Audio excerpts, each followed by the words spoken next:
이번 이야기는 시청자 아라리님께서 찾아오셨습니다. 오늘 아라리님께서 해주실 이야기는 어떤 이야기로 시들무에 방문을 해주셨을지 우리 귀족님들과 같이 확인을 해보도록 할게요. 네, 여보세요. 아라리님, 네, 안녕하세요, 아이고 돌비님. 반갑습니다. 네, 처음 뵙겠습니다. 네, 아이고 오늘 또 와주시느라고 고생이 많으셨어요. 네, 좀 처음이라서 조금 떨리긴 하는데, 자, 그러면 오늘 아라리님께서 이렇게 찾아와 주신 이유가 있을 거라고 생각을 하는데, 이거는 어떤 네. 키워드를 얘기하기보다는, 이런 사람이 진짜 우리 주변에 있구나를 우리 시청자분들에게 알려줄 수 있는 계기가 될 것 같아요.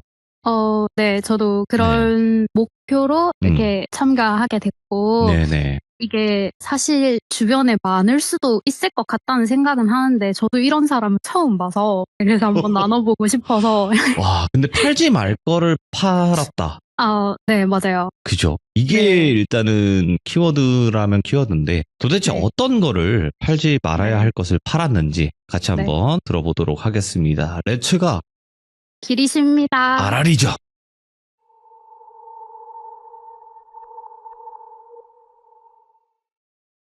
우선은 이거는 한 3, 4년 전쯤부터 이제 시작이 된 이야기라고 할 수 있을 것 같은데, 예. 이제 제가 어떤 모임을 가입을 하게 됐었어요. 친목 모임.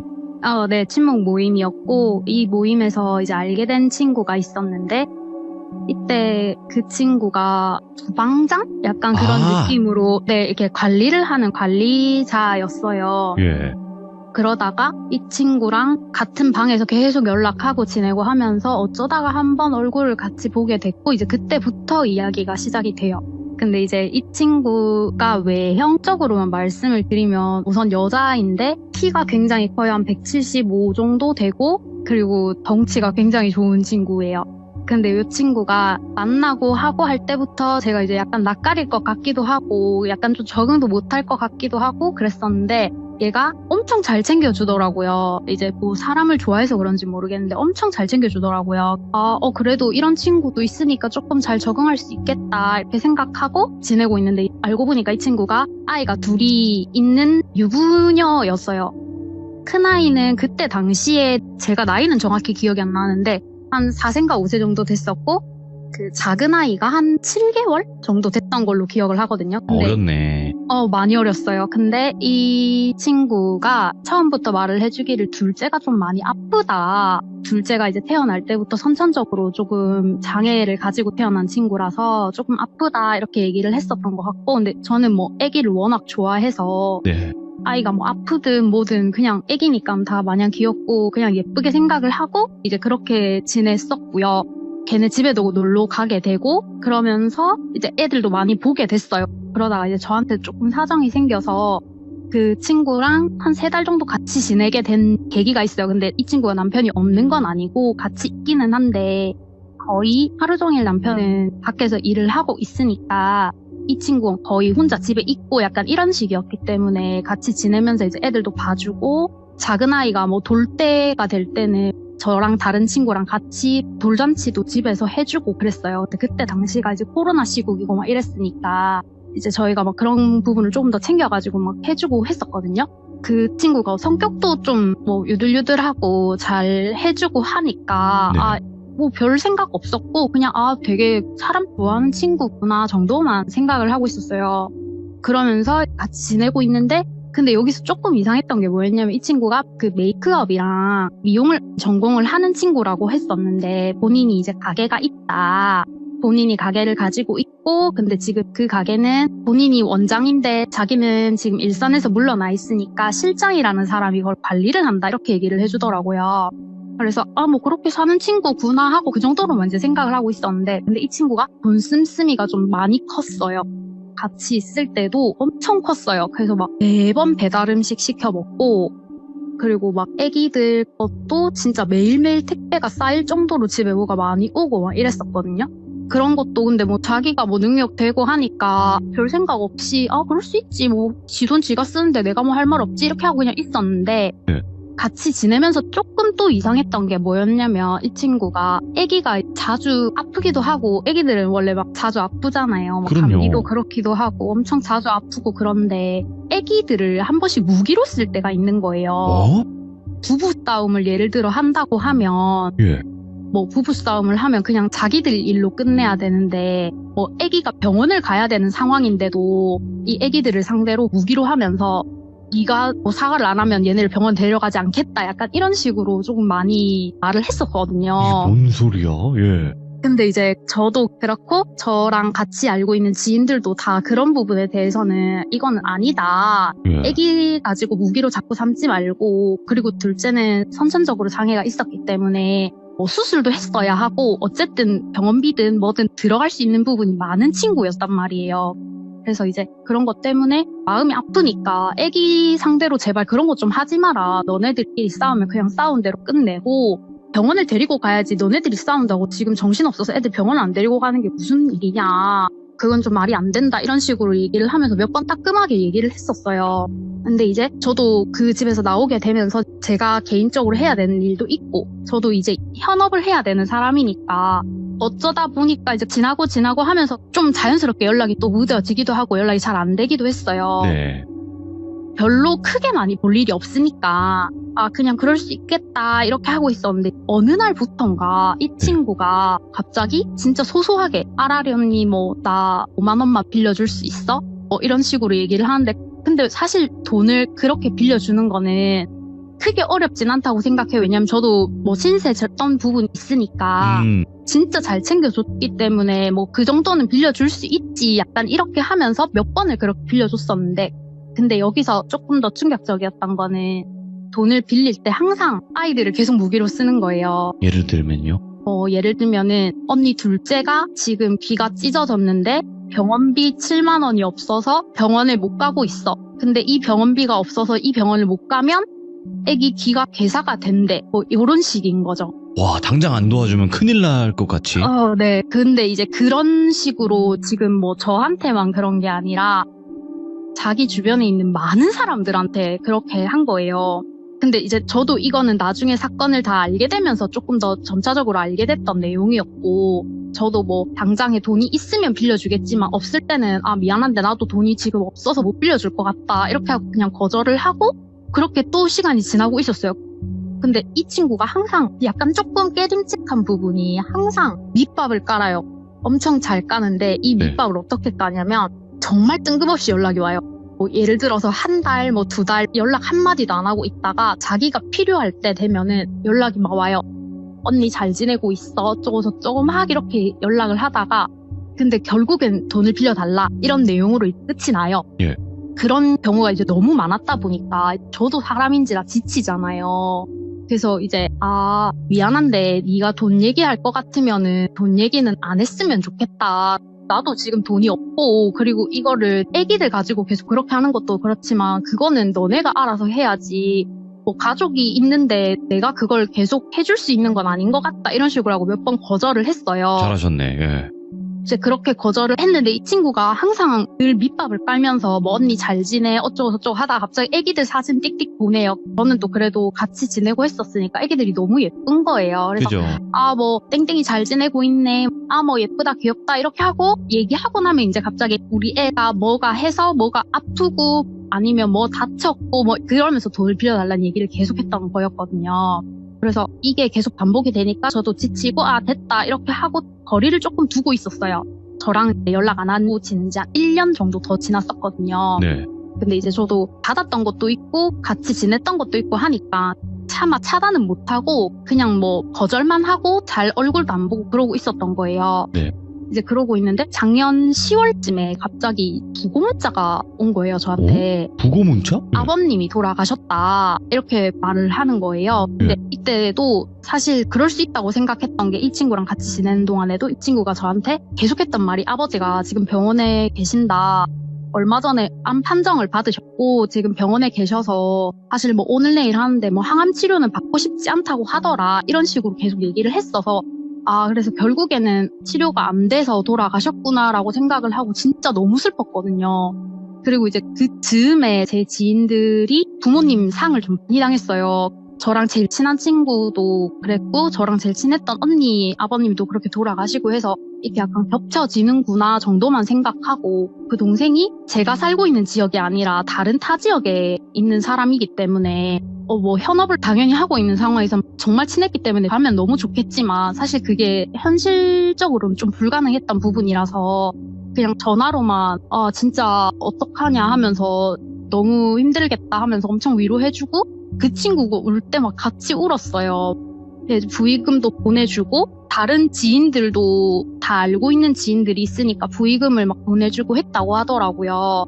근데 이게 저희도 직계 가족이 아니니까 이게 바로 가서 부의를 표현을 하고 할 수가 있는 상황이 아니었어서 그냥 이제 마음으로 빌어주고 명복을 빌면서 이제 보내주고 그렇게 지났어요. 이게 사실 부고든 아니면은 좋은 일이 있던 이렇게 하게 되면은 사실 갔던 사람이나 돈을 냈던 사람들은 다시 연락이 닿을 수가 있잖아요. 예. 그렇게 되면서 그 뒤에도 그런 식으로 친구가 연락이 계속 오더라고요. 근데 이 친구가 이미 한번 그랬던 걸 경험을 했으니까 이제 쉽게 마음이 막 열리진 않더라고요. 그래 힘든 건 알겠다. 근데 뭐 돈을 빌려달라거나 이렇게 얘기하는 거는 빌려줄 수 있는 상황이 아니니까 빌려달라는 얘기는 안 했으면 좋겠다. 그냥 이렇게 얘기하고 또 적당히 거리를 잘 지키고 있었어요. 예. 근데 이제 4월? 한 3월? 뭐 이쯤 정도 됐는데 갑자기 이제 그 친구한테 연락이 왔더라고요. 제가 네. 부산에 있는데 아라리 언니 내가 아마 부산을 뜨게 될 것 같다. 원래 있던 지역으로 돌아가게 될 것 같다.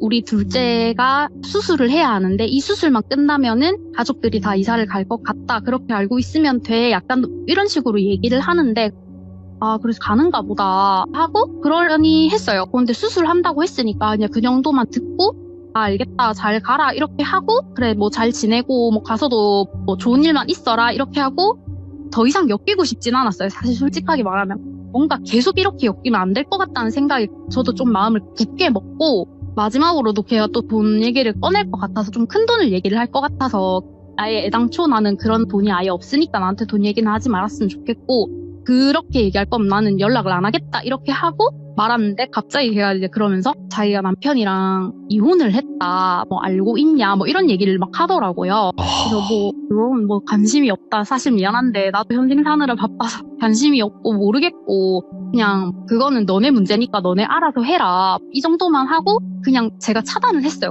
카카오톡을. 그리고 제가 이제 남자친구가 있는데 그 남자친구하고도 그 친구하고도 또 아는 친구예요. 아이 엄마와 남자친구도 다 아는 사이고 지인들도 다 둘러둘러 다 알고 있는 사이기 때문에 그렇게 하고 연락을 끊어낸 한 달 정도 지났을 땐가? 갑자기 이제 또 남자친구한테 연락이 온 거예요.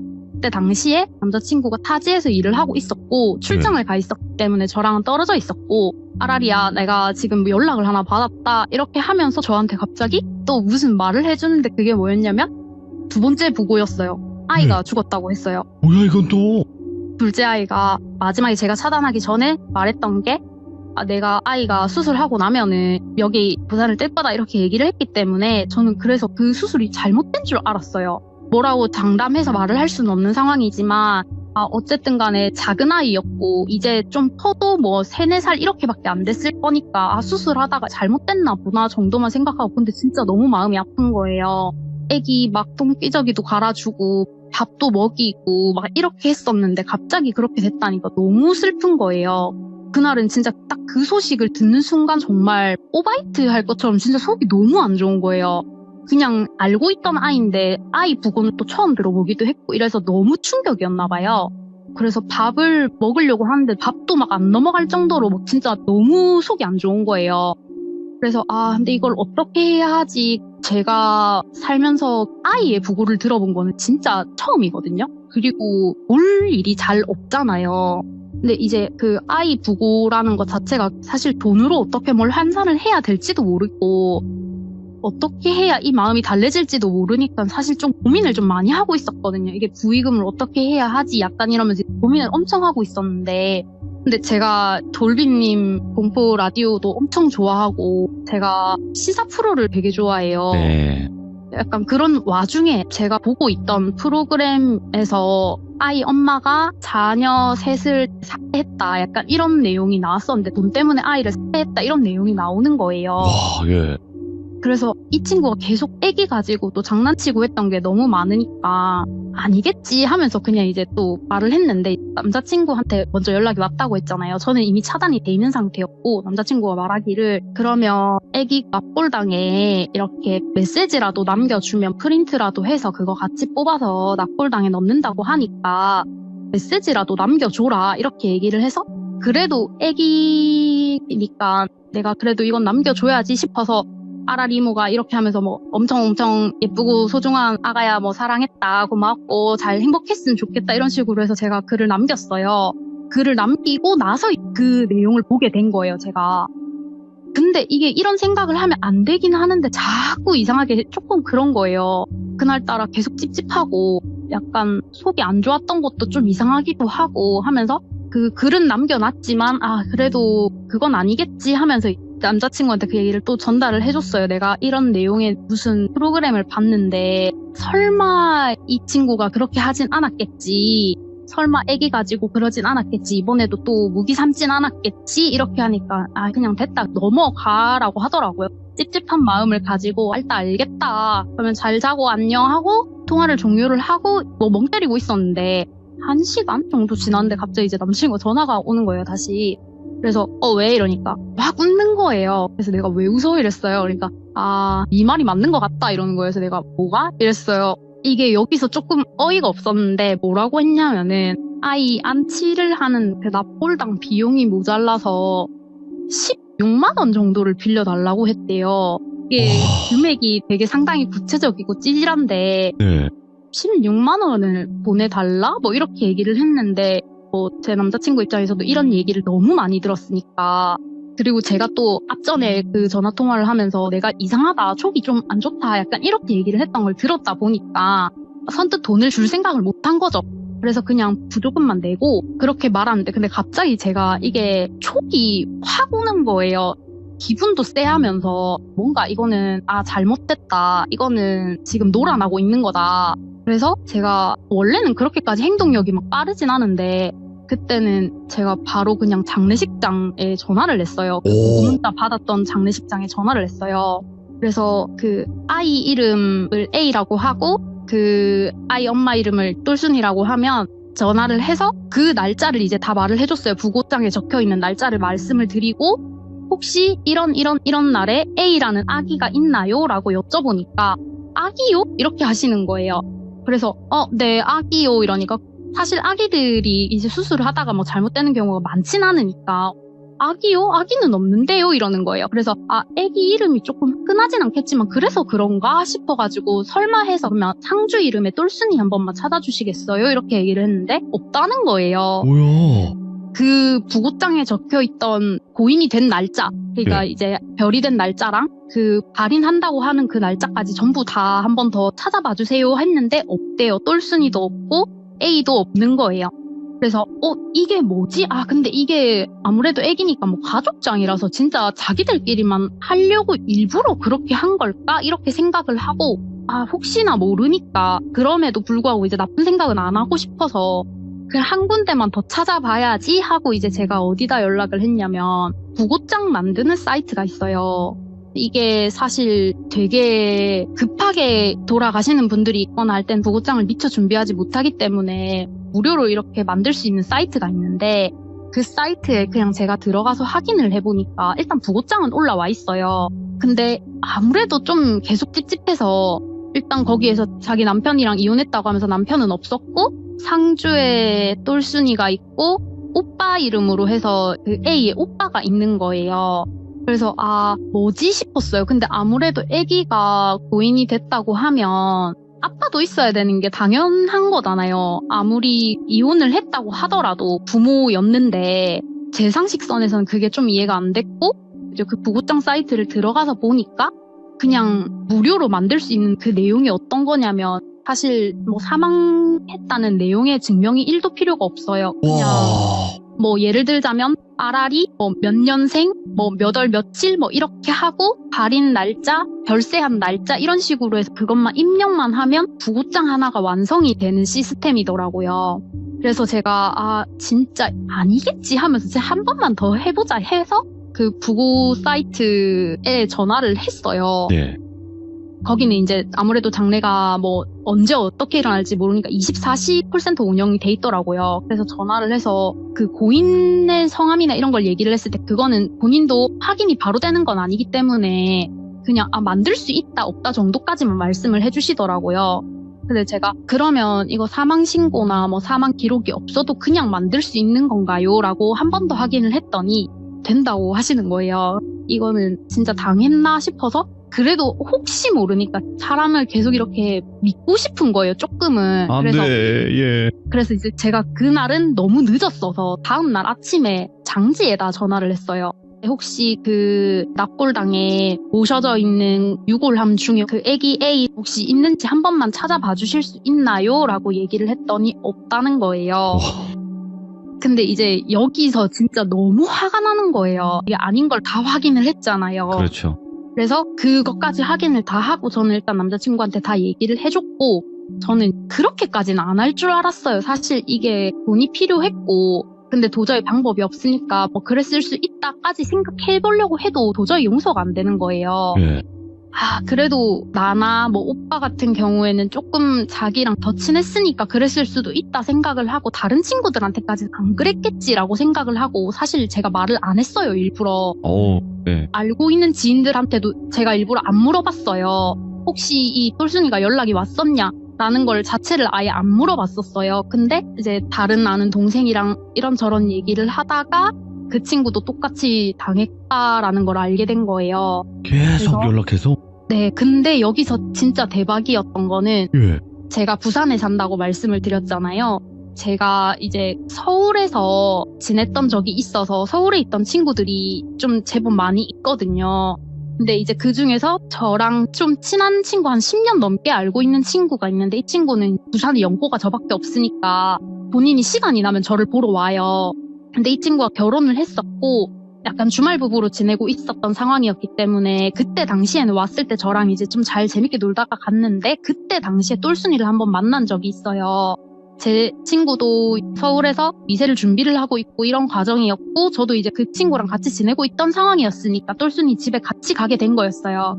그래서 애기들도 같이 보고 그렇게 놀다가 하루를 같이 잘 보내고 친구는 서울로 올라갔고 얼마 전에 그 친구도 아기를 낳아서 지금 잘 키우고 있거든요. 근데 그 친구한테 연락이 오는 거예요, 저한테. 아라리야? 이러는 거예요. 그래서 제가 왜? 이랬어요. 그러니까 아니 내가 근데 좀 긴가민가 하긴 한데 좀 촉이 좀 그래서 먼저 연락했어 이러는 거예요. 뭔데? 이랬어요. 그러니까 갑자기 카톡을 캡처한 부분을 저한테 띡 보내주는데 똘순이인 거예요. 똘순이가 제 친구한테 언니 오랜만에 연락드려서 죄송해요. 뭐 그때 아라리 언니랑 같이 봤던 누구누구 똘순이에요. 뭐 이런 식으로 연락이 온 거예요. 그러면서 부고장 그 링크를 띡 보내고 너무 오랜만인데 이런 연락이라 죄송해요. 둘째를 먼저 보내게 되었어요. 약간 이런 식으로 연락을 한 거예요. 와, 그 같은 시간도 아니고 나중에. 네, 그러니까 그때 한 2년 전쯤 놀러와서 그때 한번 하루 잠깐 본 거 말고는 없어요. 근데 그때 이제 그래도 친구도 이세를 준비하고 있기도 하고 그래도 저랑 같이 지내고 있는 동생이라고 하니까 연락처를 교환을 했던 것 같아요. 근데 제가 그것까진 잘 몰랐었거든요. 근데 친구한테 그렇게 연락이 오면서 똘순이가 이렇게 연락이 왔다 이렇게 해서 제가 근데 이미 확인을 다 한 상태였기 때문에 친구한테 말했거든요. 돈 보낼 필요 없고 부의 안 해도 된다. 그거 거짓말인 것 같다. 그러니까 그냥 하지 말아라 라고 했는데 친구도 손이 떨리는 거죠. 왜냐면 지금 아기를 키우고 있는 아기 엄마인데 아기가 하늘에 별이 됐다는데 어떤 엄마가 기쁘게 들을 순 없잖아요. 그래서 저한테 연락하기 전에 계좌번호를 적었다 지웠다 진짜 100번을 넘게 반복을 하다가 제가 요즘 연락도 잘 안 하는 것 같고 하니까 혹시나 해서 물어봤대요. 와. 근데 이제 그 남편은 이 얘기를 듣자마자 아라리 원래 그냥 보내라. 얘기하지 말고 그냥 보내라. 아기가 별이 됐다는 게 너무 슬프다 이렇게 얘기를 했대요. 근데 진짜 보냈으면 내가 너무 미안할 뻔했다. 일단 네. 그렇게 연락 가게 한 것도 미안하지만 니는 신경 안 써도 될 것 같다. 이렇게 하고 그냥 말았어요. 이제 그렇게 하고 전부 다 거짓말인 걸 알게 됐잖아요. 여기에서 다른 동생들이랑도 얘기를 했을 때 누나 부고 문자가 왔더라. 근데 여기서 되게 웃긴 게 납골당 안치 비용 17만 원이 모자라서 돈을 빌려달라고 했대요. 10,000원 올랐다. 물가 때문에. 예. 네, 그쵸. 그래서 같은 날인데 제 남자친구한테는 16만 원이라고 하고 그 친구한테는 17만 원이라고 하고 막 다른 친구한테는 또 다르게 어떻게 보냈다고 했는데 어쨌든 똑같이 그렇게 수법으로 여러 명한테 그렇게 했다는 걸 알게 된 거예요. 예. 그래서 제가 너무 화가 나고 너무 열이 받아서 연락을 끊을 당시에 제가 그 남편이랑도 전부 다 연락을 다 차단을 하고 다 없앴었기 때문에 번호가 없어서 제가 인스타그램을 하니까 DM으로 연락을 했어요. 남편한테 혹시 똘순이가 이렇게 거짓말하고 다니는 거 아니? 이러면서 지금 A 부고장도 지금 날라왔다.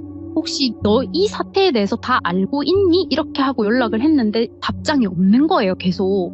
그래서 뭐지? 이거 뭐지? 진짜 이거 어떡하지? 이러면서 계속 혼자 이제 툭을 끓이고 있다가 한 이틀 정도 지났나? 그 남편이 연락이 온 거예요. 근데 예. 처음에 걔가 뭐라고 했냐면 아라리 누나 A 부고는 사실이에요. 이렇게 얘기를 하는 거예요.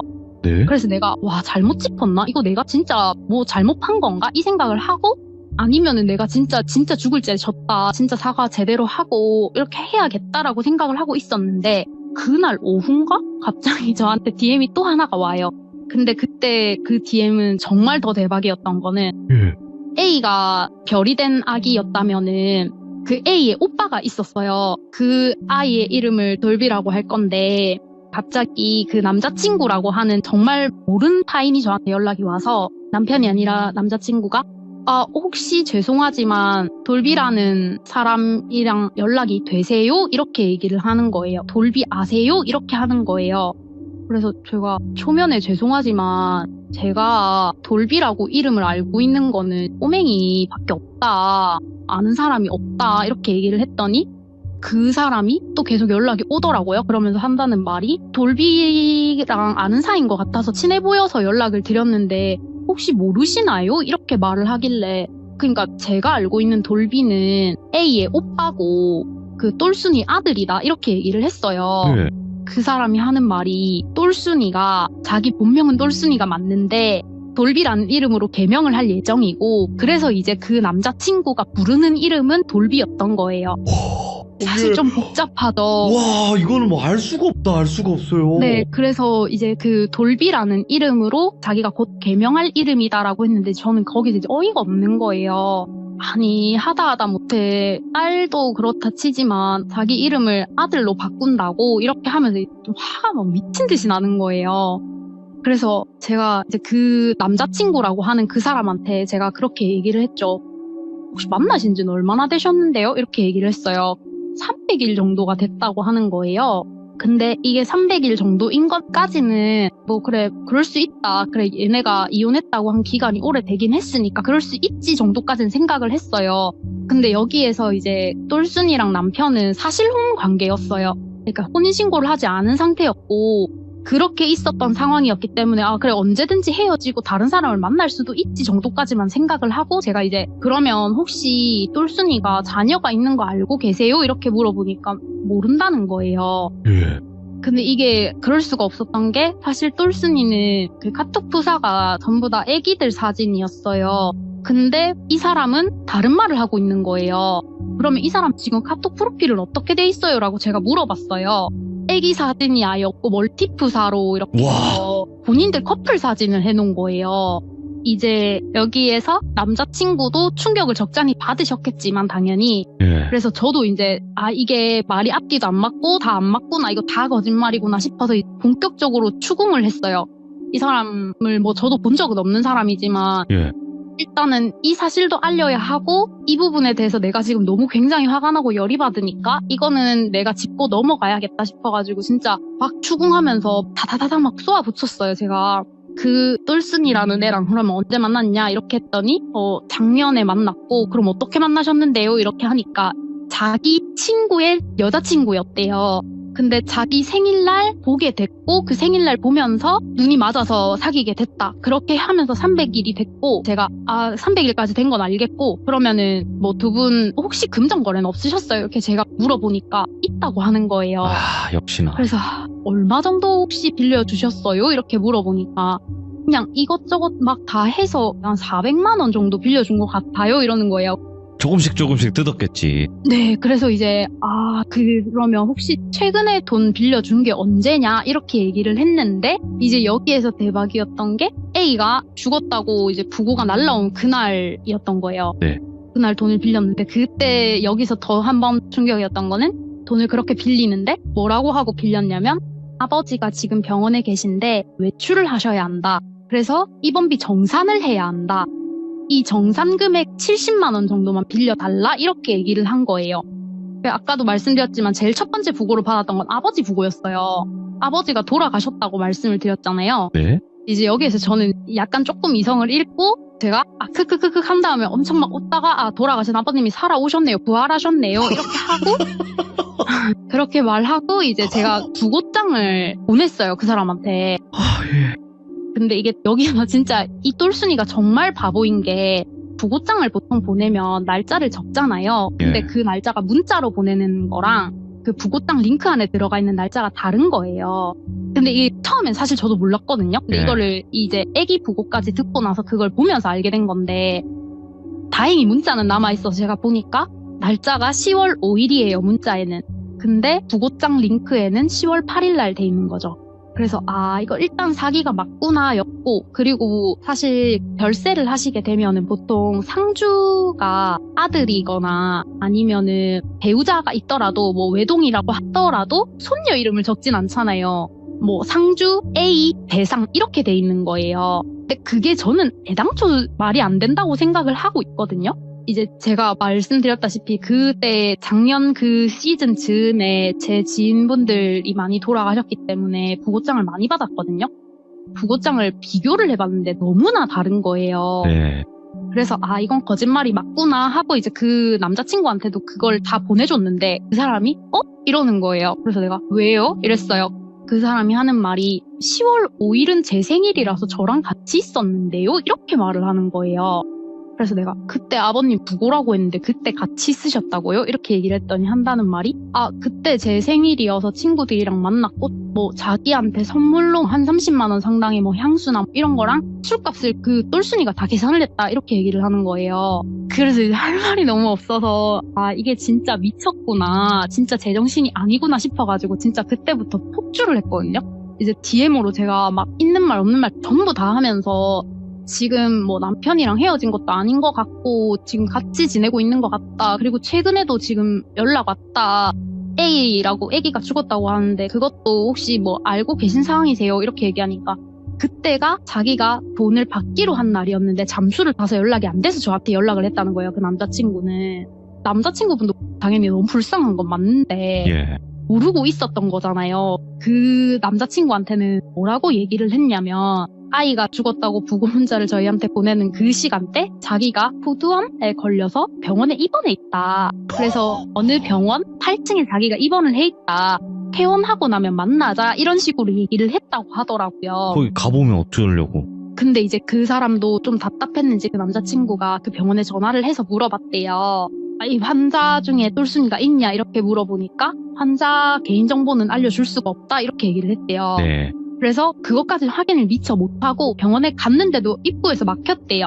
그래서 확인을 못하고 이 사람도 그래서 어쩔 수 없으니까 저한테 연락을 한 거예요. 그러면서 이제 또 충격적인 사실을 하나를 더 말을 해주는데 제가 약간 성이 조금 특이해요.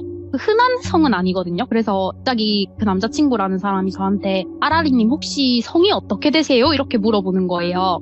그래서 제 성은 왜 물어보세요? 이렇게 하고 이제 뭐 인스타에도 제 본명만 이렇게 나와 있으니까 그래서 제가 성을 같이 말을 해줬더니 갑자기 근데 그 아라리님한테도 혹시 뭐 메이크업 한다고 했어요? 뭐 이런 식으로 얘기를 하는 거예요. 그래서 뭐 했었어요 이렇게 얘기를 하니까 그 사람이 하는 말이 똘순이가 얘기하기로 자기 메이크업 샵을 지금 실장이 봐주고 있다라고 아까 앞전에 말씀을 드렸는데 그 실장 이름이 제 이름이랑 똑같고 제가 본인 그 똘순이 돈 3억을 들고 튀어서 제가 지금 구치소에 수감이 되어 있다 이런 식으로 얘기를 했대요. 그래서 3억이라는 돈을 뭐 동그라미 8개 세보기만 해봤지 사실 이걸 뭐 본 적도 없는 돈이고 모르는 돈이잖아요. 그래서 제가 근데 거기서 너무 웃기고 헛웃음이 나서 아, 그렇게 들으셨냐면서 제가 그러면은 지금 구치소에 있는데 구치소에 있는 사람이랑 그 남자친구님은 어떻게 연락을 하시는 건가요? 막 이렇게 그냥 크크크크크 했거든요. 너무 열받아서. 그분이 아, 그러게요. 점점점점 막 이런 식으로 얘기를 하고 일단 그래서 자기가 뭐 알게 되는 사실이 있거나 하게 되면 뭐 부산도 찾아와 볼 예정이다 이런 식으로 얘기를 하더라고요. 예. 그러니까 결론으로는 아버님 부고 때는 남자친구가 있었고 그 남자친구 생일이라서 같이 보냈고 아이 부고는 그 남편도 연락이 왔을 때 사실이에요라고 얘기했다고 했잖아요. 근데 이 친구도 말수가 많은 사람이 아니어서 말이 자꾸 끊기는 거예요. 답답해 죽겠는데 제가 그래서 이런저런 얘기까지 전부 다 해주면서 얘기했는데 아 근데 아라리 누나 지금 제가 너무 혼란스러워요 이렇게 얘기를 하는 거예요. 네가 혼란스러울 게 뭐가 있냐 이게 사실인데 그리고 지금 애들이 다 그쪽으로도 다 돈을 보냈다는데 그게 아닐까 이러면서 제가 막 그렇게 얘기를 하니까 이 똘순이가 진짜 지능적인 게 네. 그 남자친구라고 말을 했던 사람을 놀비의 친아빠라고 얘기를 했대요.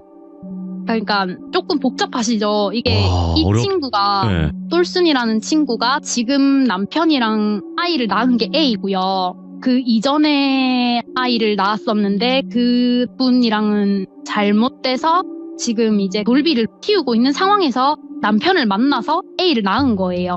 그러니까는 남편의 아이는 아닌 거죠. 그 돌비는.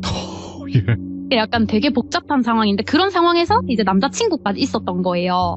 이제 그러면서 이 친구가 돌비의 아빠다, 친아빠다. 근데 이 사람이 양육비를 달라고 해서 연락을 한 거다. 이런 식으로 얘기를 한 거예요. 근데 이미 남편은 둘이 바람 피는 걸 알고 있었대요. 네.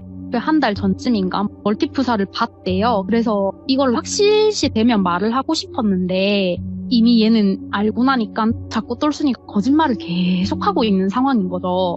그래서 이제 이런저런 일이 엄청 많이 있었고 그러면서 그 과정 중에서 또 알게 됐던 게 뭐였냐면은 친구가 그 지금 살고 있는 집 밑에 1층에 편의점이 있어요. 네. 근데 그 편의점 사장님인 이모님이랑 이제 친했단 말이에요. 그러면서 이 친구가 알바도 했어요.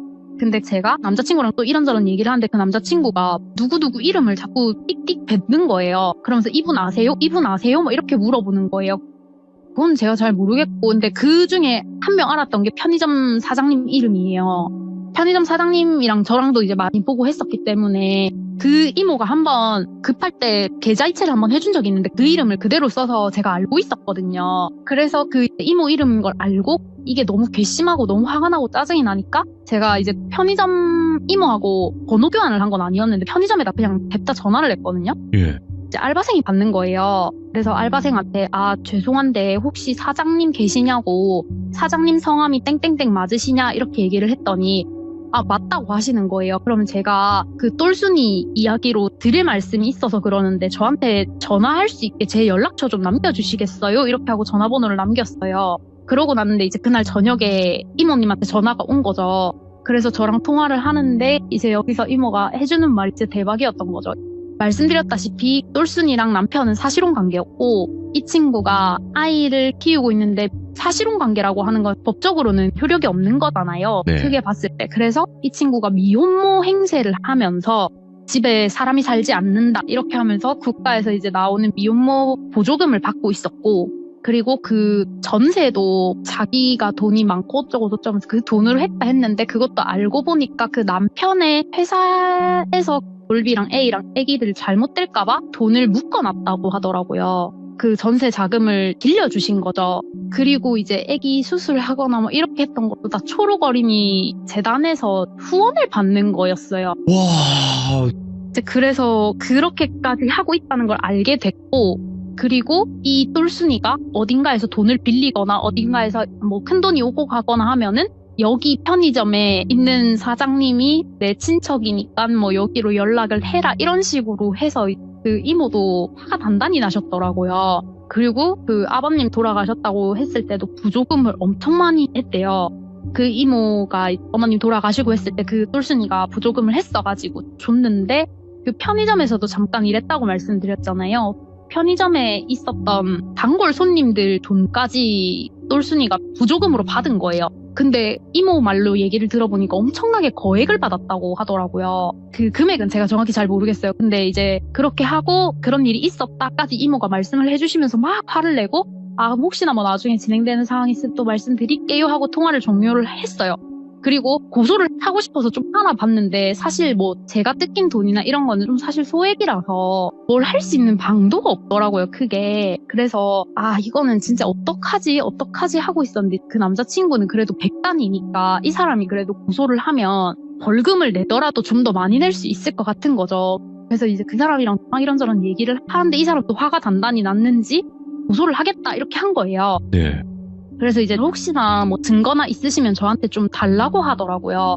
아라리님 뭐 증거 있으면 좀 주실 수 있나요? 이체 내역이나 이런 거 있으면 좀 주세요. 이렇게 해서 제가 일단 뭐 대화했던 캡처 내용이나 돈 보냈던 거, 뭐 다른 동생들한테 이야기하면서 그렇게 돈 뜯었던 거 하면 전부 다 일단 보내는 줬어요. 근데 아직까지 증거는 부족해서 안 되는 상황인데 이 친구가 부산이 아니라 타지가 고향이다 보니까 사실 부산 집에다가 이걸 보내봐야 소용이 없는 거예요. 본가에게 가야 되는데 부고장 얘기를 하다가 어제 들은 얘기예요. 이 남자친구가 그 얘기를 하는 거예요. 이거 근데 진짜 소장을 좀 날리고 싶은데 뭐 어떻게 해야 될지 모르겠다. 아직 증거가 좀 모자라다고 하네요. 이렇게 하시더라고요. 진짜요. 근데 저도 뭐 도와드리고 싶은 건 도와드리고 싶은데 뭐 저도 제가 지금 가지고 있는 게 당장은 없다. 핸드폰도 바뀌어가지고 지금 뭐 은행도 들어가지도 않고 해서 아무것도 못하고 있는 상황이니까 일단 뭐 좀 기다려 보시던지 아니면 직접적으로 뭐 연락을 한번 취해보세요. 이런 식으로 했어요. 부고장 그 이름 막 이렇게 보시더니 그 남자친구가 하는 말이 똘순이가 항상 늘 말했던 게 아버님은 군인이었고 자기가 큰오빠가 있고 자기 동생이 있다고 했어요. 근데 이제 친오빠라고 말하고 다녔던 그 사람이 실제적으로 친오빠가 또 아니라고 얘기를 했대요. 남자친구한테는. 야, 이거는 진짜로. 네. 아버님도 친아버님이 아니고 친오빠가 아니어서 이거를 뭐 그게 안 된다는 식으로 얘기를 하고, 그래서 이 사람도 지금 돈은 제대로 못 받고 있는 상황이고, 다시 이체 내역이랑 다 확인을 해보니까 그 300일 정도 만나는 동안 거의 500만 원을 넘게 보냈던 게 확인이 됐대요. 그래서 지금 고소를 하려고 진행을 하고 있고, 사실 이 얘기를 드리고 싶었던 이유는 리플리 증후군이라고 해서 진짜 자기 삶을 전부 다 거짓으로 꾸며낸 이야기임에도 불구하고 진짜 이게 본인도 본인이 한 거짓말을 알고 있는지도 사실 잘 모르겠고, 그리고 아무리 돈이 붕하고 급하다고 해도 부모를 팔고 자식을 팔고 그렇게 하는 거는 진짜 아니라고 생각이 드는 거예요. 네. 근데 이런 친구가 분명히 또 있을 것 같아요. 그리고 이 친구는 뭐 지금 현행범으로 잡히거나 한 게 아니기 때문에 사실 어디에서 어떻게 신분을 바꾸고 할 수 있을 것 같아요. 그래서 이제 들으시는 기종님들도 약간 이렇게 이상한 거짓말을 자꾸 하는 친구가 있다면 네, 한 번쯤은 뭐 의심해보시는 것도 나쁘지 않지 않을까 해서 한번 말씀을 드려보려고 가지고 왔어요. 진짜 이거 제가 지금 말씀 한번 드릴 건데 시청자분들이 이해가 안 돼요. 뭐 이 부분은 뭐예요? 왜 여기선 이렇게 얘기했고 저기선 이렇게 얘기했고, 이게 이해가 안 될 수 있는 부분이 맞아요. 끝까지 정말 집중해서 따라가야지만 이해를 할 수 있는 부분이 분명히 있어요. 그게 왜 그러냐면 이 사람한테 얘기했던 거 저 사람한테 얘기했던 게 다 달라서 그래요. 맞죠, 아라리님? 네, 맞습니다. 근데 이 정도로 정리를 하셔서 이야기를 해주셨다라는 것 자체가 놀랍습니다, 저는. 감사합니다. 네, 굉장히 놀랍고, 제가 제보가 많이 오지만 이런 어떤 강력 범죄 혹은 정말 무서운 귀신에 관련된 이야기 말고 이런 사람에 관련된 무서운 이야기가 오긴 오는데 요 정도는 돼야 제보를 하시면 될 것 같다라고 생각을 해요, 저는. 감사합니다. 근데 진짜로 토할 것 같았어요. 진짜. 저 이게 사실 내용이 굉장히 길고, 이게 사실 뭐 몇 년 동안 거쳐서 오면서 이렇게 거짓말을 했던 거고, 이게 본인 말고는 진짜 가족이 있는 건지도 알 수가 없고 다 거짓말일 수도 있다라고 생각이 들 수밖에 없어서 약간 열받아서 사실 홧김에 제보를 했는데, 그래도 이런 사람이 있구나 정도는 알고 계셨으면 해서. 제가 여기서 좀 소름 끼치는 포인트가 뭐냐면요, 그래요, 거짓말 치는 사람은 너무나 많아요. 그쵸, 아라리님? 그쵸. 지금 여기에도 되게 많이 있을 거예요. 지금 보고 계신 시청자분 중에서도. 그치만 요거를 정말 악하게 똑똑한 사람들이 있어요. 이 사람이 살아가다 보면 맞아요. 이 악한 쪽으로는 거의 천재 수준으로 머리가 돌아가는 사람들이 있는데, 이게 더 무서운 건 뭐냐면 착하신 분들, 마음이 여리신 분들에게 죄책감을 심어줘요. 안 도와주면 내 자식이 죽는다, 잘못되면 네 탓이다라는 거를 간접적으로 돌려서 이렇게 전달을 한단 말이에요. 그러면 안 줄 맞아요. 수가 없어요. 정말로 사람이. 애기를 안 보고 네. 저희가 그냥 그랬으면은 뭐 알아서 해라 이렇게 하고 그냥 말았을 텐데 애기를 봤던 사람들이 다 대부분 지인들이어서 그죠. 그 또 자녀를 키우고 계시는 부모님들은 또 음. 아예 약할 수밖에 없고 맞아요. 계속적으로 그런 식으로 요구를 하더라도 내가 사실 당장 돈이 없더라도 애기는 살려야지라는 생각을 맞아요. 하게 되니까 좀 많이 도와주고 그랬던 것 네. 같아요. 그리고 금액을 자꾸 16만 원, 뭐 17만 원 이렇게 얘기했던 거는 소액으로 긴 시간 뜯어내야 되기 때문에 그런 거예요. 그리고 네, 맞아요. 20만 원, 이렇게 딱 끊어지는 돈이 아니라 그런 돈이 구체적으로 진짜 이 돈이 딱 비어 있구나. 그래서 이 진행이 안 되는구나 하고 그런 금액을 얘기했을 거야. 아니면 어떤 분에게는 16만 9,500원이 부족해서 안 된다 이렇게 얘기했을 수도 있고요. 네, 그랬을 것 같아요. 모든 내용을 제가 알지는 않지만 네. 일단 너무 길었던 내용이어가지고 말씀하신 것처럼 이제 돌비님이 정리를 안 해주시면 사실 많이 헷갈리시고 말이야 이게 이렇게 하실 수 있는데 근데 진짜 인생이 거짓말인 사람이 옆에 있습니다, 여러분들. 네, 그리고 조심하시길 바랍니다. 그거를 이용하는 소시오패스 성향과 그리고 리플리 증후군이 함께 있는 이런 무서운 사람들이 우리 주변에 있습니다. 그분들은 지금 아라리님처럼 마음이 여린 분들을 타겟으로 노리고 있어요. 그래서 동정심을 유발해서 예를 들어서 안 도와줬을 때 정말 나쁜 사람인 것처럼 죄책감을 심어서 도와주게 하는 사람이 제일 나쁘다고 봅니다, 저는. 그래서 그런 분들 때문에 진짜 도움을 받으셔야 되는 분들이 도움을 못 받는 상황이 발생을 하는 거예요. 맞지 않습니까? 후원을 왜 그 사람이 받습니까? 진짜 후원을 받아야 되는 분들이 있는데. 그러니까요. 오늘 진짜 토 나올 것 같은 이야기 감사드립니다. 고마워요. 네. 네, 감사합니다, 돌비님. 네, 감사합니다. 네, 좋은 밤 되세요. 네. 이거는 쉽지가 않아. 이게 사람은 동정심이 먼저 나오게 되어 있고 약하거든요. 그 부분이 심리적으로 그렇다고 해요. 나보다 안 된 사람을 봤을 때 도움을 줘야 된다라는 그 생각이 기본적으로 제일 약하면서 그게 표출이 된다고 해요. 그래서 그 부분을 이용해서 돈을 버는 사람들이 있습니다, 여러분들. 그러니까 항상 조심하시고, 그렇다고 해서 진짜 도움을 받으셔야 되는 분들까지 의심을 받는 상황까지 발생을 하는 시대가 왔습니다. 어쩔 수 없어요. 네, 그래서 이 부분은 여러분들께서 잘 판단하셔서 그런 사람은 만나지 않기를 바랄 뿐입니다. 감사합니다.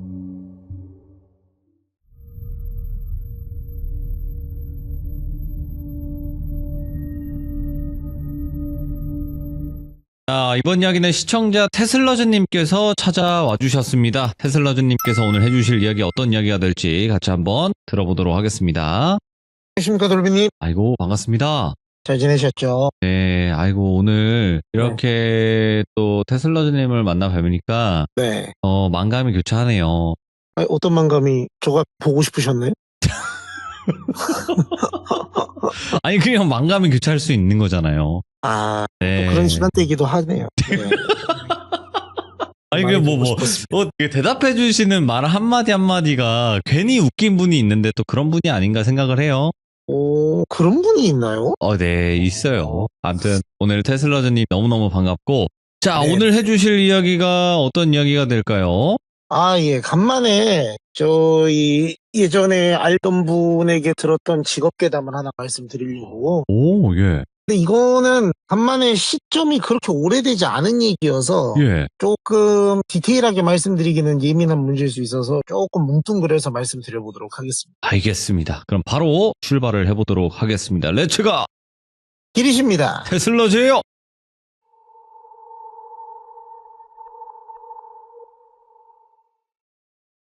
이 얘기는 몇 년 안 된 얘기예요. 저희 코로나 시국 때 있었던 얘기니까 예. 최근에 있었던 일이라 보시면 되겠죠. 한 2, 3년 됐겠네요. 예. 그렇죠. 근데 이제 코로나 때 오히려 배달업종처럼 포항을 맞이했던 업종이 있는데 네. 저처럼 이렇게 방문해서 수업을 하시는 분들에게는 코로나 시국이 꽤 괜찮은 때였습니다. 그때가 오히려. 왜냐면 이제 학원같이 모여가지고 수업을 하는 경우가 어렵기 때문에 1대1로 이 수업을 찾는 분들이 꽤 많았거든요. 이제 이 지인분 이름을 제가 상철이라고 해볼게요. 이분이 구력이 저보다 훨씬 오래되신 분이에요. 그래서 이분도 저만큼 수업을 좀 많이 하시는 편은 아닌데 조금 쉬엄쉬엄 했다가 또 바짝 할 때는 또 많이 늘려서 하시다가 뭐 이러신 분인데, 이분이 이제 코로나 때 한참 수업이 문의가 많이 오니까, 야, 이거 뭐 진짜 땅 짚고 헤엄치기가 이런 거구나. 야, 이 수업 문의가 이렇게 많이 들어올 때가 있네 하면서, 나름 이제 그때 막 그런 걸 기뻐하는 것도 좀 미안한 시기이긴 하지만 솔직히 자기는 좋았대요.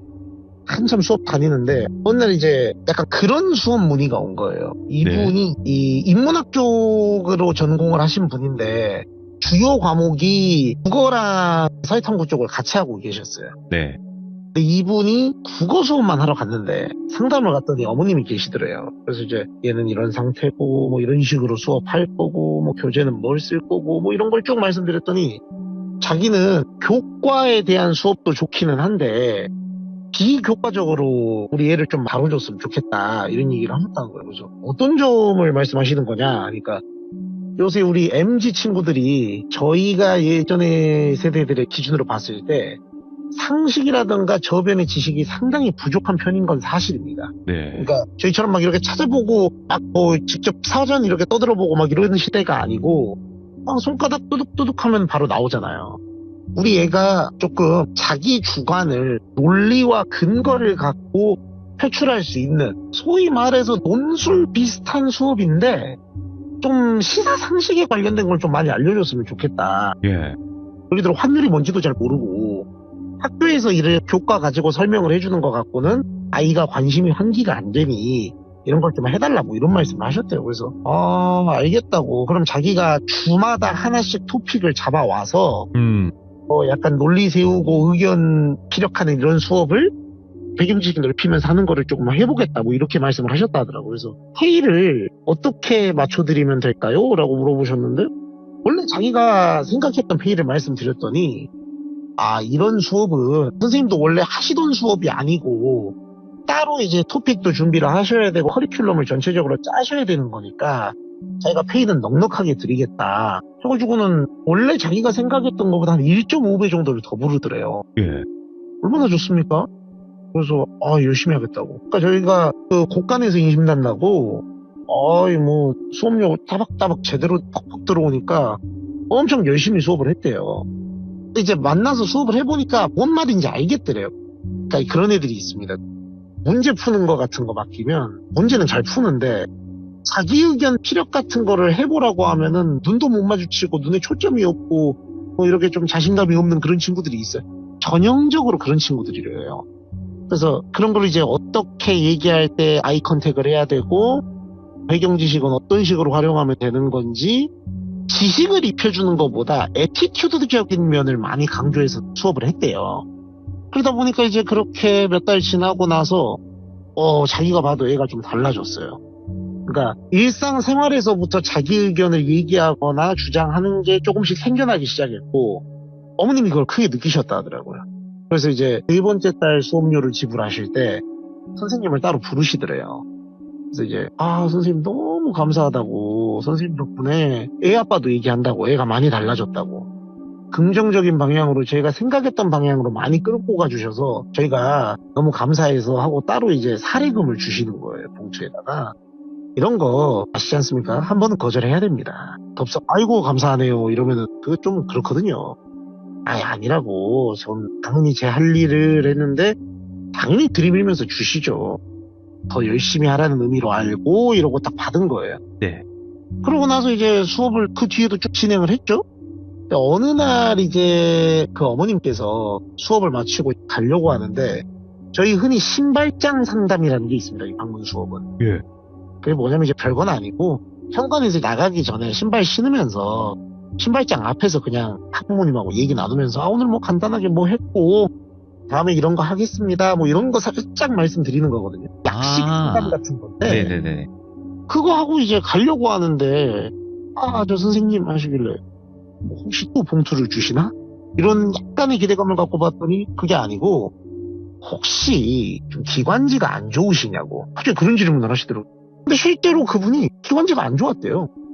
그래서 예 뭐 그렇긴 합니다만 그러니까 혹시 병원은 가보셨냐고. 그러니까 병원도 다녀봤고 뭐 약도 먹고 나름대로 뭐 생활 습관적인 것도 교정해보려 하는데 이게 잘 안 낫네요. 가족력이 있어가지고 이렇게 말씀을 하셨다는 거예요. 그러니까 그러시면은 하더니 뭘 막 이렇게 주시더래요. 예. 물 같은 걸 막 주시더래요. 그래서 이게 뭡니까 하니까 이게 좋은 물인데 가지고 다니시면서 자주 드시라고, 이게 별거 아닌 것 같아도 효과가 있으실 거라고 막 이렇게 말씀하시는 거예요. 그래서 알겠다고 감사하다고 물을 주시니까 받았죠. 근데 이게 그냥 저희가 흔히 아는 그 생수병 있잖아요. 플라스틱 생수병인데 뭐 라벨도 안 붙어 있고 참 무슨 시판에서 파는 것 같진 않은데, 그래서 이렇게 저희가 플라스틱 페트병 뚜껑을 열면 따닥따닥 하는 소리가 나잖아요. 근데 그 소리도 안 나더래요. 그건 저희가 조금 찜찜하잖아요. 그러면 이게 약간 새 물이 아닌 것 같고 어디서 뭐 수돗물을 받았는지 화장실 변기물을 받았는지 어떻게 할 겁니까? 그러니까 이게 좀 마음은 감사한데 좀 안 먹게 되더래요. 가는데 수업 갔다가 그 집을 또 일주일 있다 갔습니다. 그래갖고 이제 또 수업하고 마치고 가려고 하는데 또 황급히 잡으시더래요. 선생님. 그래서 예 어머님 하니까 어떻게 기관지 목은 좀 괜찮으세요? 뭐 이러니까 예 어머님 뭐 주신 물 덕분에 뭐 이렇게 하니까는 아닌데 안 마신 것 같은데 그걸 뭐 이러시더래요. 네. 약간 그때부터 기분이 꺼림직하면서 저희가 이제 호의를 베풀 수는 있는데 그거를 네가 먹었냐 안 먹었냐 이런 거 검사하는 거는 무슨 집착하는 여자친구나 할 법한 그런 행동 아니겠습니까? 그래서 말씀은 감사한데 왜 이렇게까지 하나 싶긴 했는데 아니에요 어머니 먹었습니다. 그러니까 드셨으면은 이럴 수가 없다고 예. 갑자기 그러더라고요. 그래서 그게 무슨 말씀이시냐 하니까 아니라고 일단 가시라고. 그래서 찜찜한 마음으로 갔다가 밖에 이제 나갔더니 그 집 아버님이 담배를 피우고 계시더래요. 1층에서, 아파트 1층에서. 저희 그 아저씨들끼리 모이는 아파트에 담배 존이라는 데가 있지 않습니까? 예. 3, 4, 5 모이는? 거기서 아버님이 담배를 피우고 계시더래요. 그래서 지나가면서 아버님 안녕하세요 하면서 가니까 아유 예 선생님 아이고 고생하셨어요 하면서 가려고 하니까는 그 아버님이 자기를 딱 이렇게 붙잡으면서 근데 선생님 혹시 그 애 엄마가 뭐 얘기하던가요? 라고 하는 거예요. 어떤 얘기 말씀하시는 걸까요? 그러니까 혹시 뭐 뭘 준다거나 뭐 가자 한다거나 그런 얘기 하더냐고. 뭘 주시긴 하셨다고. 그러니까 뭐요? 그러니까 물을 주셨다고. 기관지가 안 좋다 하니까 그거 드셨어요? 그러니까 뭔가 이 아버님한테는 거짓말을 좀 안 하게 되더래요. 그래서 예. 제가 먹으려고 했는데 짬이 좀 안 나서 그러니까 이제 아버님이 그 뭐 드셔도 되는데 크게 신경 쓰지 마시고 하실 일 하시라고. 예. 애 엄마가 조금 유별난 구석이 있어요 하면서 자기 등을 이렇게 툭툭 두드려주고 들어가시더래요. 그래서 희한한 집이다. 근데 뭐 수업료는 따박따박 잘 들어오니까 난 내일 해야지 하면서 또 그렇게 몇 주가 흘렀는데 어느 날 갔더니 이 어머님이 식탁에 앉아서 눈을 감고 명상을 하고 계시더래요. 예. 그래서 그러면 또 인사를 드리려다가도 뭔가 이렇게 생각하시고 계신 게 있나 싶으니까 조용히 이제 그 식탁에 앉아 계시니까 식탁을 통과해서 그 학생 방으로 들어갔답니다. 그래서 이제 수업을 하고 나오는데 어머님 아직도 식탁에 계신가 하고 나왔는데 뭐 안 계시더래요. 그래서 그 일 이후에 마주치는 게 조금은 불편해졌대요, 솔직히. 얼른 가야 되겠다 하고 가려고 딱 신발 신고 나와서 엘리베이터를 누르려고 현관문을 열었는데 엘리베이터 앞에 서 계시더래요. 깜짝 놀라가지고 어머니 안녕하세요 하니까 예 선생님 하더니 자기를 이렇게 따라오더래요. 엘리베이터를 타고. 어머님 어디 가세요? 하니까 아니 뭐 가는 건 아니고 우리 선생님 기관지 안 좋죠 아직도. 또 그 얘기를 몇 주 만에 하더래요. 그래서 참 병적이다 뭐 이렇게까지 하나 싶어서 예. 근데 어머님 이거 고질병이라 뭐 완치 이런 거 없다고 그냥 제가 달고 살아야 되는 병입니다. 그러니까 갑자기 자기 손을 이렇게 덥석 잡더니 그런 게 어딨어? 그러더래요. 갑자기 소리 지르면. 그래서 예? 그러니까 그런 거 없어. 자 따라해보세요. 하면서 뭐라고 하는데 뭐 거의 약간 이제 저는 듣긴 했는데 이걸 어떻게 재현할 방법이 없어서 약간 제가 듣기로는 뭐에 가까운 그런 주문 같은 거였냐면 영화 본지함에 보면 그 귀신 있잖아요. 막 랩하는 귀신 그런 느낌이 들어요. 테이프 랩 감겨서 돌아가는 알아들을 수도 없는 그런 뭐 얘기를 막 하더래요. 약간 소름 돋아갖고 자기도 모르게 오우 하면서 손을 이렇게 쓱 뺐대요. 근데 와 되게 체구가 작으셨거든요, 이 어머님이. 어디서 그런 힘이 나오나 싶을 정도로 꽉 자기를 이렇게 세게 쥐는데 압력이 이게 이 사람 손에서 나오는 힘이 맞나 싶을 정도로 힘이 너무 세서 손을 뺄 수가 없더라고요. 아 하면서 이러고 있으니까는 쉿 하면서 계속 이걸 하더라고요. 왜 이러나 이 사람. 그래가지고 좀 무서워가지고 가만히 있었대요. 그냥 굳어가지고 한 2, 3분을 혼자 서갖고 그걸 하더래요. 그래갖고 자기는 거의 아웃사이더인 줄 알았대요. 래퍼인 줄 알았대요. 엄청 말을 빨리 하니까 그래서 이게 뭔가 해가지고 가만히 얼어 있으니까 땀을 삐질삐질 흘리다가 아 다음 주 토요일 날 뭐 하시냐고. 그러니까 형님 저 수업하죠. 그러니까 그거 미루시라고. 그러니까 아유 형님 그런데 이건 제 일이 하니까는 자기를 노려보는데 그 눈빛이 살기가 느껴지더래요. 지금 내가 하자는 대로 안 하면 내가 너를 어떻게 할지 몰라. 이런 눈빛으로 쳐다보는데 악력이 아까 제가 말씀드렸잖아요. 악수하면서 사람끼리 장난칠 때 이렇게 꽉 쥐는 그런 느낌 있잖아요. 네. 아까 악력이 그 정도였으면 이거는 자기 손을 거의 부러뜨릴 것 같은 힘이 꽉 쥐어지더래요. 그러니까 하면서 예, 갈게요 막 이렇게 되더래요. 쫙 힘이 풀리는데 그러니까 이게 아무리 생각해도 이 50대 여성의 가냘픈 체구에서 나올 수 있는 힘이 아닌데 이게 어떻게 된 건가 싶을 정도로 무섭고 놀라워서 알았다고 간다고 하는 말이 절로 나오더래요. 다음 주 토요일 11시에 저희 아파트 단지 입구로 오시라고. 그러고는 딱 들어가더래요. 그래서 아씨 저 사람 뭐야 해가지고 이제 집에 가면서 곰곰이 생각을 했대요. 안 해야 되겠다 저 집 수업을. 이 정도면은 이건 이상한 거다. 그 사이비도 아니고 이게 뭐냐. 그래서 이제 문자를 예. 이렇게 저희가 그 핸드폰 딱 켜가지고 문자를 보내면 그 말풍선이 있으면 장문이 때문에 이게 막 넘어가잖아요. 이렇게 쭉 스크롤이. 그래서 이렇게 쭉쭉쭉쭉쭉 탁탁탁탁 하면서 이렇게 텍스팅을 치면서 뭐 내용 이런 거겠죠. 어머님 죄송합니다. 제가 뭐 일신상의 이유로 뭐 이런 거 치고 있는데 전화가 이렇게 띠리리리 오더래요. 예. 그리고 오이씨 뭐지 하고 번호를 봤는데 모르는 번호예요. 그래서 누구지? 여보세요? 받으니까 어떤 고양이 이름을 루나라고 해보겠습니다. 그러면은 루나 반려묘 보호자 되십니까? 뭐 이런 식으로 전화가 오더라는 거예요. 네, 뭐 맞는데 뭐 때문에 그러시냐고. 그러니까 이분이 맥락을 먼저 말씀드리면 그 집 수업을 가기 전에 고양이 검진을 병원에다가 맡겨놨었대요. 그래서 이제 검진을 끝난 다음에 찾으러 가려고 했었는데 그 병원에서 전화가 와서 물어보더라는 거예요. 그래서 맞다고 하니까 아까 아시는 그 사촌 누나분이신가? 그분이 누나를 찾아가셨는데 혹시 알고 계신가 싶어갖고 연락드렸다고 그랬다는 거예요. 제 사촌 누나가 근데 사촌 누나가 없어요 이분이. 제 사촌 누나가 누나를 찾아갔다고요? 그러니까 그 네모난 안경 쓰시고 살짝 빠글머리 하신 체구 작은 그 어머님인 거예요. 아무리 떠올려도 자기 주변에 생각할 수 있는 사람이 그분밖에 없어요. 예. 그래서 이제 이거 뭔가 잘못됐다 싶어갖고 일단 끊어보시라고 해서 연락을 한 거예요. 어머님 혹시 루나를 데려가셨냐고. 근데 이제 자기가 좀 의아했던 거는 아무한테는 안 주거든요. 네. 이 반려동물을 그 병원에도 그렇게 아무에게나 넘기지 않습니다.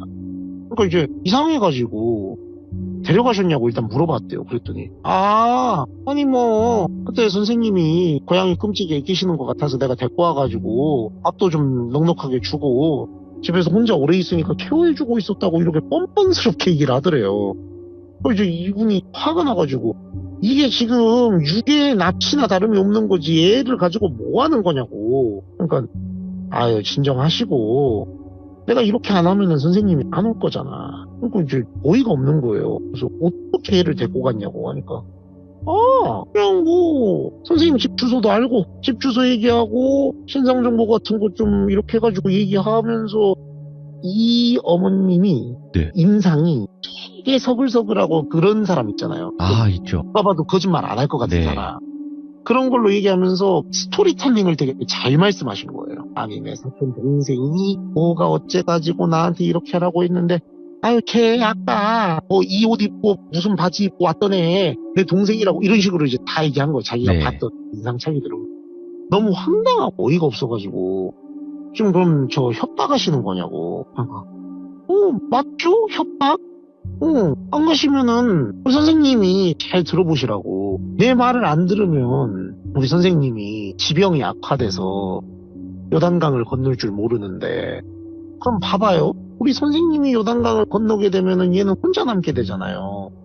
그렇게 되면은 이제 혼자 외로워서 어떻게 사냐고. 그러니까 내가 세트로 어차피 선생님 가실 거 같이 보내주려고 그러는 거라고.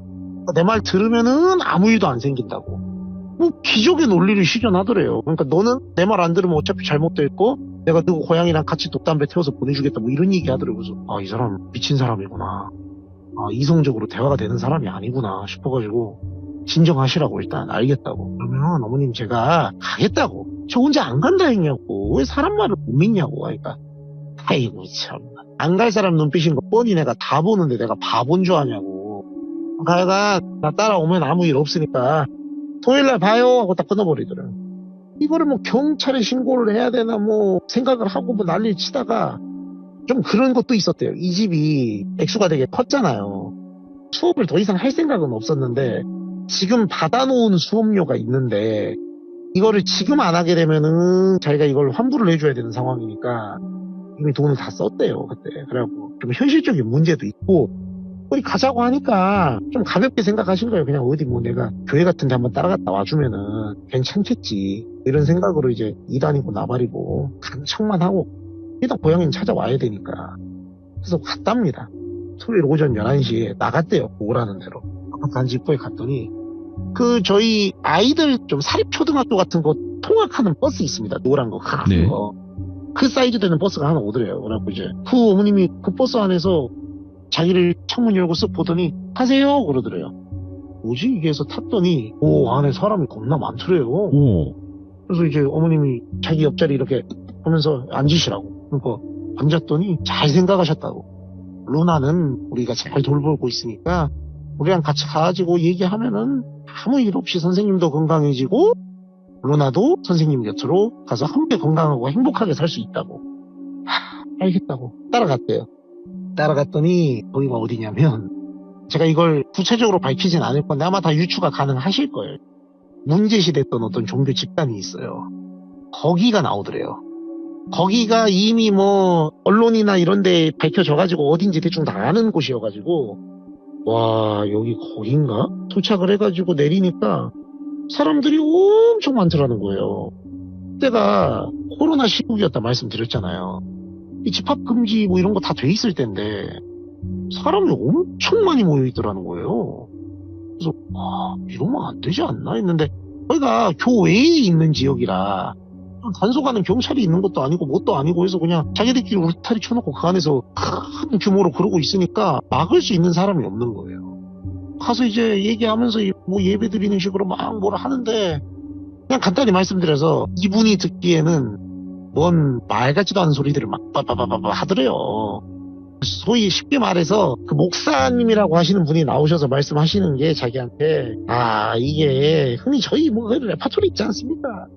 뭐 지은 죄가 뭐 어쩌고 조상 얘기도 나오고 어쩌고 막 뭐 별의별 융합된 이상한 얘기가 다 나오더래요. 그래갖고 이제 또 들을 필요도 없다 싶긴 했는데 고양이 구하러 온 거잖아요. 적당히 시간 끌다 가야지 해서 이제 너무 잘 들었다고.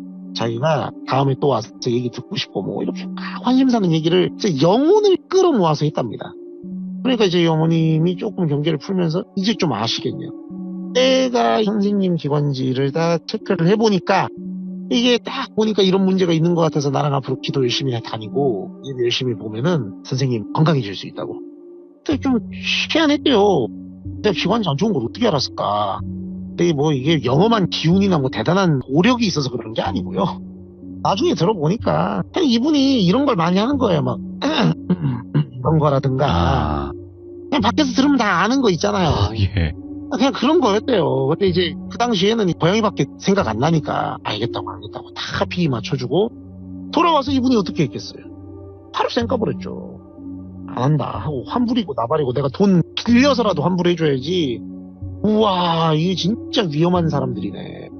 뭐 나라에서 법으로 금지하고 있는 거 다 하고 자기들끼리 뭐 서로 격려해주고 마스크도 안 쓰고 막 그러고 있더래요. 그래갖고 내가 여기 더 엮이다가는 나까지 범법자가 되겠고 인생 꼬이겠다 해서 이제 루나를 돌려받고 수업 안 간다 딱 선언하고 바로 집을 뺄 수는 없으니까 계약이 있으니까 이미 자기 신상 정보가 털린 것 같은 느낌이 들어서 무서워가지고 친구한테 부탁을 해서 나 한 반년만 너희 집에 방 하나만 내주면은 내가 월세같이 돈 낼 테니까 들어가서 좀 살게 해줘라. 나 이런 일이 좀 있다 하니까 아이씨 뭐 우리 사이에 월세 그냥 들어와. 너 그러다가 임마 큰일 난다. 어? 우리 집 와. 해가지고 이제 그렇게 생활하고 있었대요.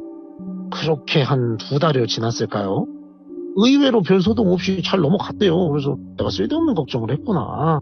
그냥 사람 한번 찔러보는 사람이었나 보다 이렇게 생각을 했는데 모르는 번호로 연락이 오더래요. 근데 모르는 번호를 안 받게 됐대요. 전에 그런 일이 있고 나서. 근데 안 받았더니 또 오더래요. 예. 근데 이게 어떻게 보면은 이 직종도 영업직하고 비슷하다 볼 수 있는 게 모르는 번호로 걸려오는 전화를 너무 등한시해서도 안 됩니다. 왜냐면 가끔 주변의 지인들이나 예. 어머님들이 선생님한테 말을 안 하고 수업을 소개를 하는 경우가 있어요. 그럼 이제 그쪽 어머님이 우리 애를 이렇게 수업을 시켜보려 하는데 이런 전화가 오기도 하거든요. 근데 이제 2-3번이 똑같이 계속 오니까 혹시 수업문인가? 그리고 이제 좀 경계심도 풀어졌잖아요. 몇 달 지났으니까. 예. 그래서 받았답니다. 받아서 여보세요? 하니까는 그 어머니들이에요. 그러니까 이제 바로 끊으려니까 어머님 죄송한데 제가 바빠서 하고 딱 끊으려니까 선생님 하면서 울먹이면서 얘기를 하더래요. 사람이 우니까 멈칫하잖아요. 그래서 왜 그러세요? 그러니까 제가 선생님 그때 나가시면서 저희 남편하고 얘기도 하셨겠지만서도 남편은 제가 종교 생활하는 걸 좋아하지 않았다 해서 막 울먹이면서 목이 메인 소리로 이런 얘기를 하더래요. 그래서 저 결론이 남편이 자기 종교 생활하는 걸 원래도 탐탁치 않게 생각을 했는데 네.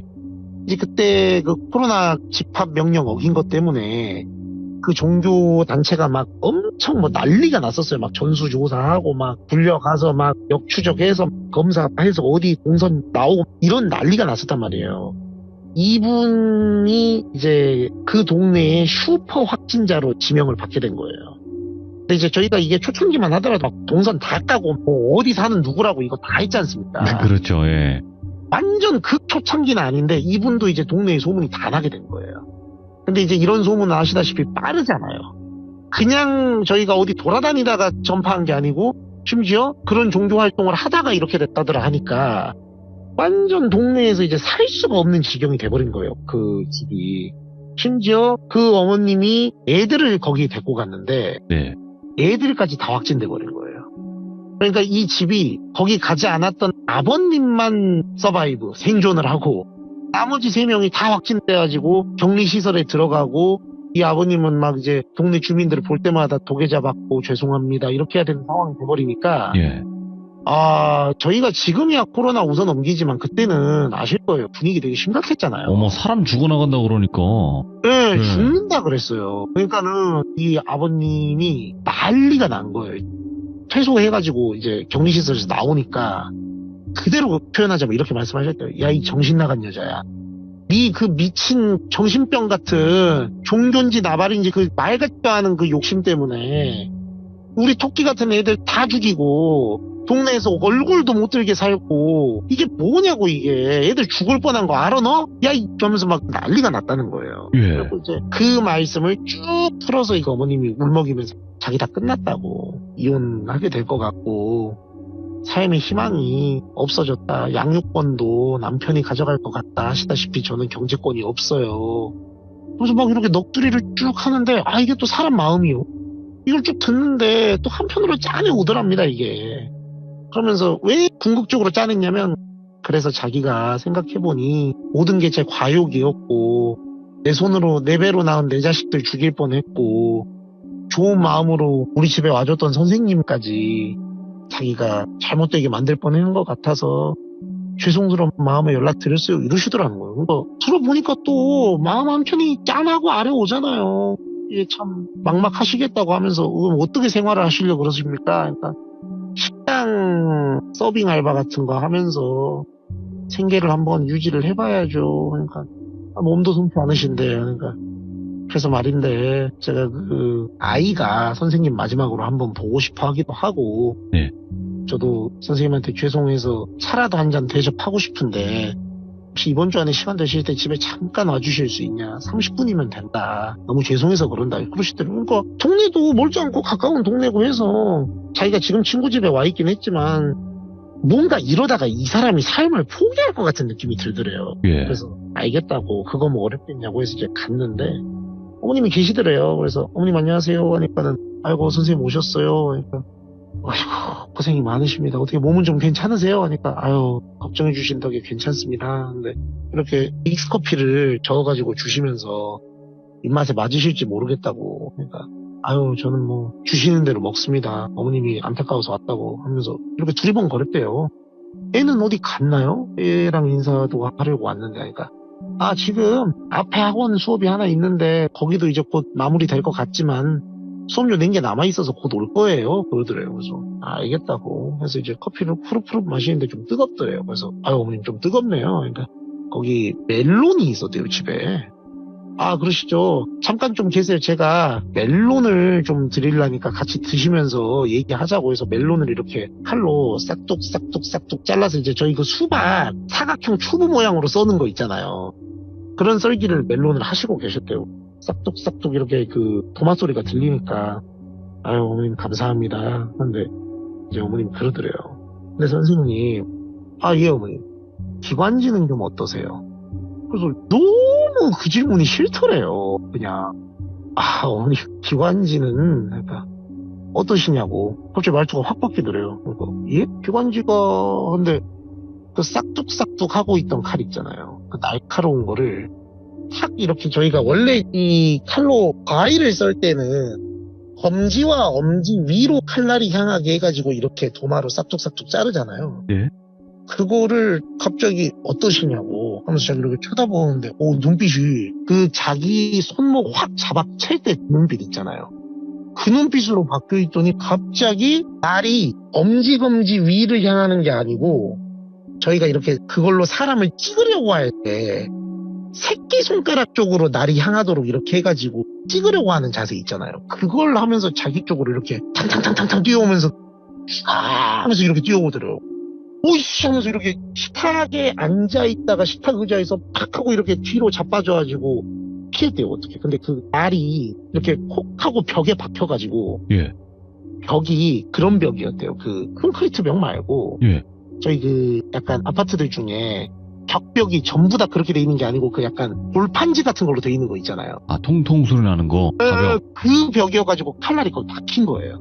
그래서 뽑으려고 하는데 이제 너무 세게 박아가지고 이게 잘 안 뽑히는 거예요. 그래서 아씨 하면서 막 이렇게 뽑으려고 막 그 난리를 치는데 칼날이 탁 하고 부러져 버렸대요. 너무 힘을 세게 주니까. 근데 그거 갖고도 충분히 사람을 어떻게 해할 수 있겠더래요. 그리고 그걸 갖고 자기를 향해서 막 이렇게 쫓아내려고 하는데 이분이 예전에 합기도 같은 데서 호신술 같은 걸 배우신 분이에요. 그래가지고 팔과 팔을 X자로 교차시켜가지고 찍으려고 하는 그 팔을 이렇게 방어를 하면서 툭 밀쳐내가지고 그 칼을 떨어뜨리게 한 거예요.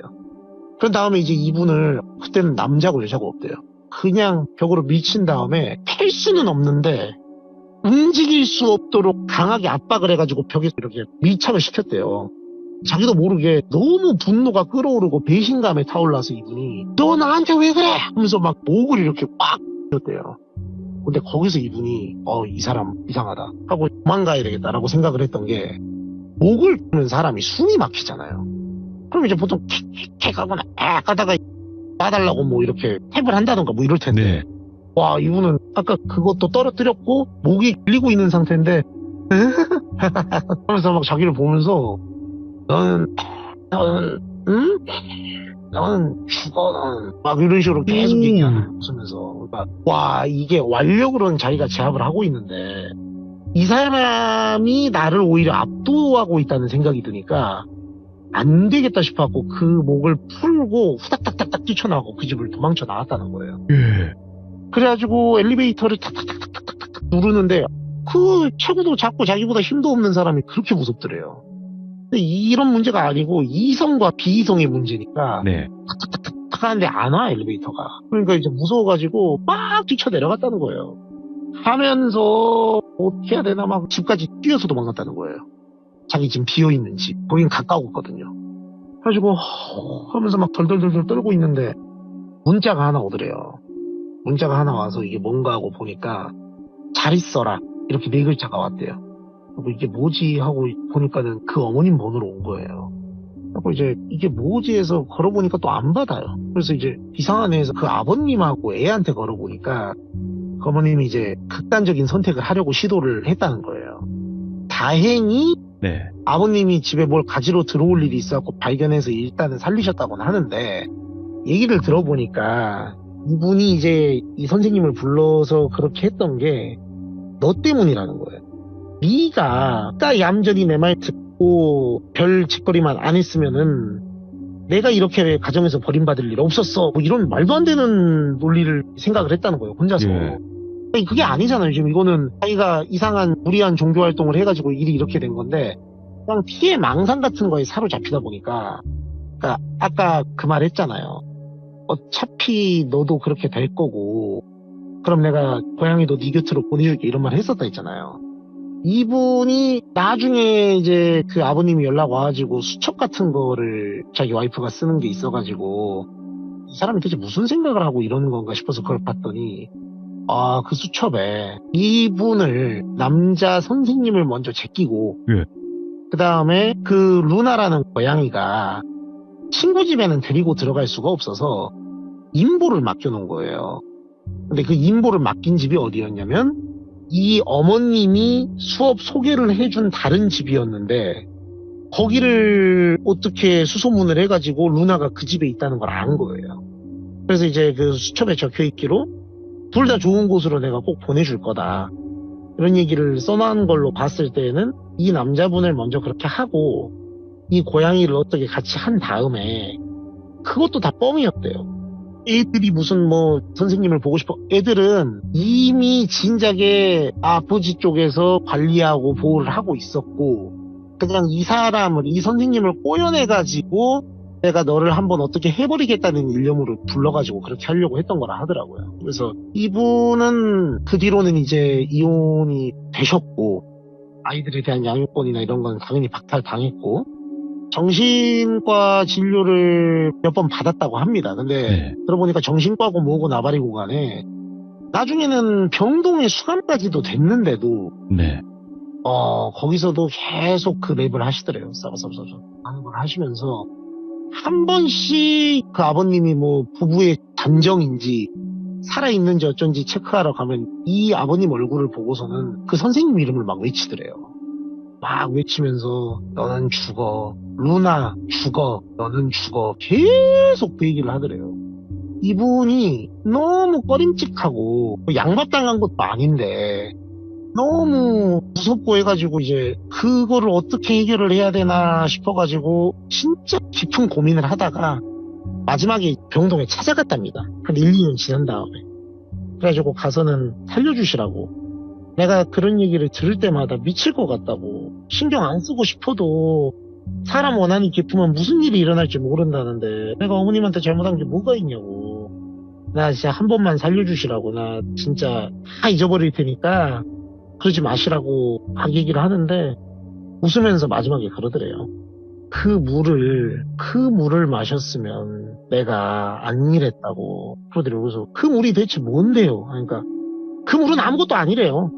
그 아버님 말도 그러고 그 어머님 말도 그러고 그 물은 그냥 그 종교 단체나 뭐 이런 지인들이 저희 뭐 약간 그런 2단, 3단 뭐 이런 데에서 주로 하는 게 이제 물장사지 않습니까? 생명수 이런 거. 네, 그냥 아무것도 아닌 물인데 그냥 약간 이런 노이로제나 강박관념에 빠져 있는 사람들의 특징이 내가 믿는 거에 대해서 동의해주지 않거나 뭔가 따라오지 않는 것 같은 무시당하는 느낌이 들면 거기에 꽂혀가지고 너가 나를 무시해?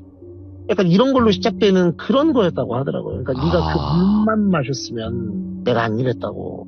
네가 자초한 거고 그 물을 안 마셨기 때문에 너는 내가 죽을 때까지 저주할 거라고. 그래서 이제 그 뒤로는 만나뵐 용기도 없고 해서 아예 그 지역을 떠서 다른 데로 가셔서 일을 하시는데 다행히 큰 일이나 뭐 이런 건 없었는데 뭐 엄청나게 무서운 그런 얘기는 아닌데 제가 들은 얘기 중에 가장 근내에 있었던 일인 것 같아가지고 예. 말씀을 드리게 됐습니다. 이게 확실히 그 포인트가 다른 것 같아요. 어떤 포인트? 그러니까 우리가 사람이 무시당했다라고 하는 포인트가 아, 그렇죠. 그렇죠. 너무나 다양한 사람들에게는 달라서 네네네. 나는 이 정도는 무시한 게 아닌데 누군가에게는 날 너무나 무시했던 포인트예요. 그러니까요. 예, 그러니까 그게 너무 다르니까 사실상 이게 예측이 불가능하죠. 이 사람이 어떻게 나올지, 나한테 왜 이런 행동을 했을지 이해가 안 되는 것도 있으니까. 그렇죠, 그렇죠. 그래서 진짜로 테슬라즈님이 말씀해주시는 이 교육 쪽 그 직업괴담도 아니, 많은 분들을 또 이렇게 만나다 보니까 그러니까 저희 업종이 다 그런 건 아닌데, 예. 이제 제가 그런 얘기만 물어보고 갖고 와서 말씀드리니까 그런 거지. 대부분 다들 좋으신 분들입니다. 아, 그럼요. 근데 이제 이런 사례들을 가지고 얘기를 하니까 저희 채널 같은 경우는 이런 사람만 있는 것처럼 보이는데 아니에요. 그런 사례만 가지고 참여를 하시니까. 그리고 또 지금 시청자분들이 그 고양이는 어떻게 됐나 또 궁금해도 하세요. 그런데요. 그 말씀을, 고양이는, 저도 이제 사실 집사 입장에서 그게 걱정돼서 물어봤는데, 네. 다행히 잘 살고 계시다고. 아이고, 그래요. 우리 또 시청자분들이 그런 부분까지 또 걱정하시는 분들이 계시니까 또 요런 또 답변을 드려야 되는 거겠죠. 그죠? 아유, 그럼요. 감사합니다. 네. 제가 그 말씀을 드린다는 거. 아이고, 아닙니다, 아닙니다. 오늘 그래도 테슬라즈님께서 너무나 이야기 잘 해주셔서 감사드리고 끝까지 파헤치도록 하겠습니다. 그만 파헤치세요. 파도 안 나와가지고 파도 괴담만 나와요. 그래가지고 언젠가는 오늘은 발전에는 혹시 그 학생이 등장하지 않았나요? 등장 안 했어요. 그러니까 제가 봤을 때는 여론을 신경 쓰는 거 보니까 테슬라즈님과 긴밀한 그런 학생이지 않을까? 아니면 내면의 학생일지도 모르죠. 돈을 좀 더 써야 되겠다. 알겠습니다. 세상은 돈으로 움직이니까요. 예, 감사합니다. 감사합니다. 네. 오늘도 역시나 테슬라즈님은 넘어오진 않으셨습니다. 하지만 그 학생도 그렇고 이게 생방송에서만 등장하는 학생이 있어요. 어떤 학생인지는 모르겠는데 테슬라즈님이 굉장히 잘생겼다, 다른 이미지로 계속 표현하시는 그 학생이 있는데 끝까지 저희는 놓치지 않고 추적하도록 하겠습니다. 감사합니다.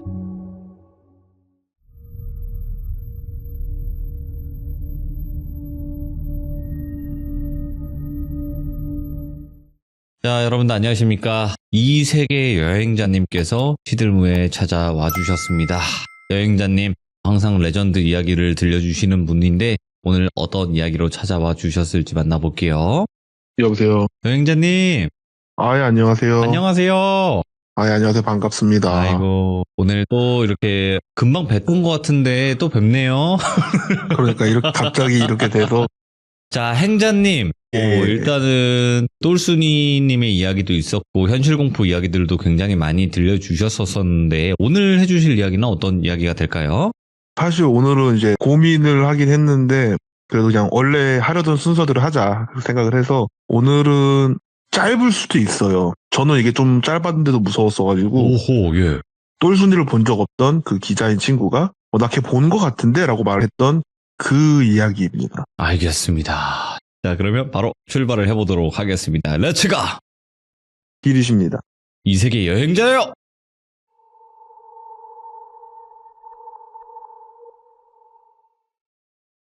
이 이야기는 이제 가장 최근에 한 연말 모임에서 똘순이 얘기가 잠깐 나왔다가 네. 똘순이를 본 적 없던 제 기자인 친구가 얘기를 듣다고 나 걔 본 것 같아 라고 얘기를 한 거예요. 그래서 그 친구가 막 얘기를 해보니까 인상착의가 얼추 맞아요. 얘기를 이제 들어보니 이 친구는 주요 인물이 아니라서 일단 그냥 A라고 할게요. 네. 이 A가 일 때문에 퇴근은 했고 일이 좀 밀려있는 게 있어서 노트북을 들고 카페를 가서 이제 일을 하고 있었대요. 카페에 이제 주말 같은데 사람들이 많으면 가끔씩 그냥 잠깐 여기 앉아도 되냐고 자리가 없어서 그런다 이런 분도 있잖아요. 근데 얘가 뭐 그런 걸 크게 신경 쓰는 편도 아니고 해서 막 일을 하고 있는데 좀 이쁘장하게 생긴 여자분이 자리가 없어서 여기 좀 앉아도 되냐고 이렇게 말을 하더래요. 원래 그런 거 신경 쓰는 편도 아니고 그러시라고 하고 자기는 자기 일 하고 있는데 일을 하는 와중에 힐끗힐끗 보게 되잖아요. 자기도 모르게. 근데 되게 좀 이쁘장하게 생겼대요. 엄청 이쁜 게 아닌데 연예인들 같은 그 받는 특유의 느낌이 있대요. 뭐 무명인가? 준비인가? 그러긴 나이가 좀 많아 보이니까 그런 생각하면서 자기 일을 하고 있는데 네. 그 여자애가 자기를 빤히 뚫어져라 쳐다보더래요. 예. 그리고 왜 자꾸 쳐다보지? 그러니까 직업병 같은 건데 혹시 지금 내가 누군지 알고 온 건가 이런 생각을 할 때가 있대요. 이게 좀 그쪽에 있으면은 아무래도 이제 곧 데뷔할 예정이거나 아니면 좀 무명으로 활동하는 사람들이 가끔씩 이렇게 접근하는 경우들이 있어서 내가 누군지 알고 앉은 건가? 이 생각을 좀 의심을 했대요. 의심병이 직업병인 직업이라 그러고 있는데 근데 정말 자기를 뚫어져라 계속 쳐다보더래요. 예. 좀 신경 쓰이잖아요. 그래서 혹시 뭐 저한테 하실 말씀 있으시냐고 계속 쳐다보시는데 뭐 하실 말씀 있으시냐고 그랬더니 얘가 씩 웃으면서 아니라고 난 뭐 좀 보고 있는 거라고 이러더래요. 네. 아 뭐 알겠다고 하고 또 막 일을 하고 있는데 계속 빤히 쳐다보고 있으니까 좀 짜증이 나더래요. 그래서 아니 뭐 볼 거 있다고 하셔놓고 계속 저만 빤히 쳐다보는데 내가 뭐 이렇게 빤히 쳐다보는 만큼 잘생긴 얼굴도 아니고 뭐 하실 말씀이 있으시냐 아니면 혹시 내가 기억을 못하는데 나 아는 분이냐 그러니까 이것도 씩 웃더니 나 아는 사람 아니라고 내가 A라고 이름을 안 알려줬는데 A씨를 통해서 누굴 좀 보고 있었다고 이렇게 말을 하더래요.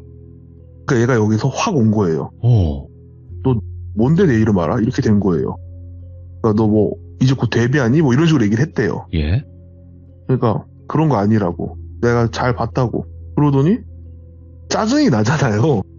그리고 아 너 뭔데? 그러니까 하니까 내가 그냥 아니라고 그냥 나는 내가 보고 싶은 게 있어서 그냥 A씨 통해서 뭘 잠깐 본 거라고 네. 그러더니 정말 생뚱맞게 제 이름을 말하더래요. 행자 옆에 잘 있으라고. 그러니까 되게 당황한 거죠. 그래서 누군데 행자는 또 어떻게 알아? 이렇게 된 거예요. 그러더니 그래도 내가 A씨 덕분에 행자 안부는 받고 나도 그러면 대가를 지불해야죠. 이렇게 말을 하더래요. 뭔 개소리야 이러고 있는데 이번에 출장 가는 거 절대 그쪽이 가지 말라고. 출장 갈 일 곧 잡힐 건데 절대 A씨가 가지 말라고. 큰일 난다고. 예. 그러고 그냥 나가더래요.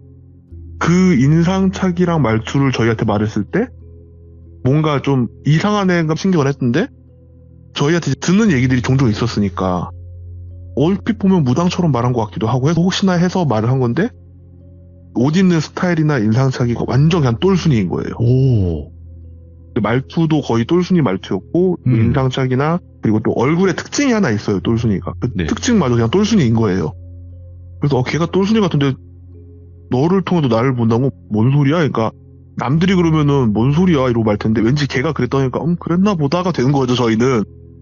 그러고 있던 와중에 걔가 이제 말해준 게 출장 가지 말라 했잖아요. 근데 정말 갑자기 출장이 하나 잡혔대요. 인터뷰 가야 되는 출장이 하나 잡혔는데 자기는 이제 이 출장 갈 준비를 하고 있는데 말을 들은 게 있잖아요. 뭔가 너무 찜찜하고 그때는 얘가 똘순이란 걸 확정짓기 전인데 뭔가 걔 나를 통해서 뭐 행자를 봤다 그러고 말투도 무당 같고 예전에 행자가 말했던 걘가 하면서 뭔가 찜찜하더래요. 그냥 원래 그런 걸 믿는 성격은 아닌데 되게 찜찜해하고 있으니까 자기 선배가 너 출장 가는데 왜 이렇게 표정이 안 좋냐 가서 좀 인터뷰하고 쉬다 와. 그러니까 쉴 시간이 어디냐고 자기 뭐 일 엄청 밀렸다고. 네. 그러니까 그러면은 이번 출장 내가 가져가 난 정리 끝났다고. 이번 출장은 내가 대신 가줄 테니까 나중에 뭐 소고기 한번 사라. 선배님 그래 주시겠냐고. 나 사진 지금 밀린 게 좀 있다고. 그러니까 이번 출장은 어차피 그 인터뷰만 따고 오면 되는 거 아니냐.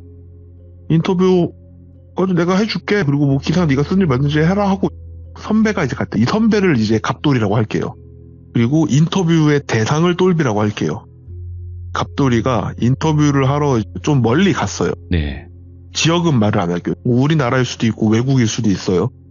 근데 똘비를 만나서 이제 인터뷰를 시작하는데 똘비가 자기가 엄청 억울했대요. 이거 너무 억울해서 인터뷰를 요청한 거래요. 그래서 알겠다. 뭐가 그렇게 억울하시냐 말씀을 해보셔라. 내가 다 들어주겠다. 그러니까 얘기하는 게 똘비가 말하기를 자기는 어려운 가정에서 태어나서 조실부모를 했다는 거예요. 어렸을 때 조실부모 한 와중에 고아로 막 살면서 보육원에서 막 학 비스무리하게 받으면서 안 좋은 선택을 할까도 정말 많이 고민했지만 그래도 이제 끝까지 살아남아서 막 엄청 잘난 직업은 아니어도 내 밥벌이 할 만큼 돈도 벌 만큼 직업도 생겼고 네. 그렇게 하면서 거기서 좋은 사람도 만나서 결혼을 했대요. 그리고 어느 날은 와이프랑 둘이 알콩달콩 살고 있는데 어느 날 회사에서 일찍 퇴근할 일이 좀 있었대요. 일찍 퇴근할 일이 있어서 집에 딱 왔는데 집에 문을 딱 여는데 이상한 소리가 나더래요. 되게 야한 소리가 나더래요. 그래서 얘가 바람을 피나? 화가 막 나는데 말도 안 나오는 와중에 딱 보니까 웬 남자 둘이랑 와이프가 침대에 있더래요. 잠깐, 오, 예, 예. 근데 이게 맨 처음엔 바람 피는 건 줄 알고 욕을 해야 든 뭘 해든 막 하고 있는데 이게 자세히 보니까 바람 피는 느낌이 아니라 좀 강제성이 있는 범죄의 느낌이었대요. 예. 이건 그러면은 지금 와이프를 구해줘야 되는 거잖아요. 그래서 조금 열려있는 문으로 봤을 때 그랬기 때문에 자기가 최대한 걔네가 눈치채지 못하게 부엌에 가서 칼을 들고 소리를 지르면서 방으로 뛰어갔대요. 그러니까 막 위협을 하니까 한 명이 도망을 갔고 한 명이 자기랑 대치를 하고 있던 와중에 몸싸움이 있었고 그 과정에서 그 사람을 칼로 찔렀다는 거예요. 그 칼로 찌르고 나서 와이프가 괜찮냐, 너 괜찮냐, 울지 마라, 괜찮냐 막 그러고 있는데 와이프는 계속 엉엉 울고만 있고 누가 뒤에서 때린 것처럼 빡 하고 기억이 없대요. 그리고 눈을 떠보니까 자기가 처음 보는 집에 있었대요. 그러니까 이 집에 갇혀있는 것 같은데 냉장고도 있고 갇혀있는 건가 확인해보니까 화장실도 있고 물도 나오고 가스도 들어오더래요. 냉장고를 열어보니까 물도 있고 음식도 좀 있더래요. 고기 같은 것도 좀 덩어리째 있고 갇혀있는 것 같은 느낌이긴 한데 어쨌든 지금 버틸 그건 있으니까 일단 버텨보자 하면서 거기서 이제 버티고 있었대요. 그러니까 자기는 납치됐다고 생각을 했대요. 그래서 내가 여기서 어떻게든 살아남아서 내 와이프를 찾아야 된다. 그러면서 막 오만 상상을 하죠. 와이프는 또 어딜 어떻게 끌려가서 무슨 험한 꼴을 당하고 있을까 막 그런 거에서 막 미쳐버릴 것 같은데 일단 있었대요. 근데 어느 날 갑자기 누가 문을 두들기면서 누구를 막 찾더래요. 그게 자기 이름은 아니었대요. 예. 근데 이게 자기를 납치한 범죄자가 좀 자기를 일부러 속이려고 하나? 그래도 그냥 가만히 입 다물고 있었대요. 그러니까 또 자기들끼리 뭔가 속닥속닥 하는 느낌이 또 그냥 가더래요. 그래서 갔나 보다. 좀 더 버텨보자. 좀 더 버티면서 자기도 이제 계획을 좀 짜자 막 이러고 있었대요. 그리고 또 어느 날 또 누가 물 쿵쿵쿵쿵 두들기더래요. 거기서 뭐 누구 있어요? 누구 있어요? 왜 말이 없어? 여기요 누구요? 누구야? 막 이러더래요 또. 똘빈도 가만히 입 다물고 있었대요. 그러니까 얘네가 너무 지독하게 매달리네. 이렇게 똑같은 방법으로 날 속이려는 건 뭔가 이유가 있는 거다. 가만히 입 다물고 숨어 있었대요. 그리고 또 이제 며칠 버티고 음식이랑 물도 좀 떨어질 때쯤에 누가 문을 진짜 격하게 쾅쾅쾅쾅 두들기면서 갑자기 그때는 똘비를 부르더래요. 예. 그러니까 이제 뭔가 올 게 왔구나. 너 지금 문 안 열면 우리가 문 따고 들어간다 막 이런 식으로 얘기를 하더래요. 그러니까 얘네가 들어올 때 그럼 뒤에서 치자. 그리고 내가 나가서 와이프를 찾자. 이 생각을 하고 장롱 뭐 이런 데 가만히 숨어 있었대요. 예. 밖에서 누가 문을 강제로 따는 소리가 나더래요. 그러고 자기가 숨어있는데 문을 확 열니까 한 남자 3-4명이 와가지고 자기 이제 몸을 제압을 하고 끌고 가더래요. 자기는 막 저항을 했겠죠. 근데 어떻게 할 수가 없었대요. 덩치 큰 남자 3-4명을 자기가 어떻게 할 수가 없었대요. 그래서 끌려왔는데 어떤 곳에 자기를 앉혀두고 아는 사람들이 자기를 보면서 속닥속닥속닥 하고 있더래요. 이거 뭐야 도대체? 얘네 뭐지? 이러고 있는데 어떤 사람이 와서 자기를 앞에다 두고 막 뭐라 하더래요. 얘 뭐라고 하는 거야? 근데 외국어를 하더래요. 이들 뭐야? 얘네 뭔데? 하면서 오만 생각이 다 들잖아요. 예. 이게 그 말로만 듣던 다크웹에 있는 살인 영상 찍는 그런 제작물들이 있잖아요. 그런 건가? 지금 그런 조직에 내가 잡힌 건가? 예. 막 자기들끼리 속닥속닥 하면서 이 사람은 나한테 뭐라 하고 있는데 무슨 말인지도 못 알아듣겠고 그러더니 또 어떤 사람들이 와서 자기를 끌고 나가더래요. 난 내가 이제 죽는 줄 알았는데 아직은 아닌가? 순서가 있나? 이러고 어디 방에 또 갇혀 있었대요. 그랬더니 자기 와이프한테 몹쓸 짓을 한 그놈 중에 한 놈이 자기랑 같은 방에 있었다는 거예요. 그래서 이왕 이렇게 된 거 나 보아하니 어차피 얼마 못 살 것 같고 예. 내가 얘는 죽이고 가야겠다 해서 그 사람을 막 공격을 했대요. 때리고 막 그랬었나 봐요. 그러니까 걔네랑 같은 일당으로 추정된 애들이 막 자기한테 오더니 자기를 또 끌고 어딜 막 가더래요. 그렇게 해서 자기 지금 이악 물고 살고 버티고 있다고. 그래서 지금 이렇게 인터뷰할 수 있는 거라고. 그러면서 갑돌씨 내 이 억울한 사연 좀 꼭 기사화 해달라고. 그래서 내 와이프 좀 찾아달라고. 예. 와이프 살았는지 죽었는지만 좀 알게 꼭 기사화 해달라고. 기억할게요, 갑돌씨. 뭐 이런 식으로 얘기하는데 마지막에 느낌이 협박, 경고 이런 느낌이었대요. 꼭 기사화 해주셔야 돼요, 갑돌씨. 기억해요, 갑돌씨. 뭐 이런 식으로 얘기를 하더래요. 사람이 얼마나 간절하면 이러겠어요. 그리고 이제 갑돌이가 나와서 담배 하나를 쭉 피다가 아 이거를 어떻게 해야 되나. 그리고 회사로 복귀를 하고 보고를 하고 근데 기사화가 안 됐어요. 아, 예. 이건 기사를 할 수가 없다. 네. 왜냐면 갑돌이가 인터뷰를 따러 간 데가 정신병원이에요. 예. 똘비는 극도의 좀 망상장애, 그러니까 조현병인 거죠. 예. 똘비는 부모가 살아있고요. 고아도 아니에요. 예. 보육원 같은 데 가본 적도 없고요. 결혼을 한 적이 없어요.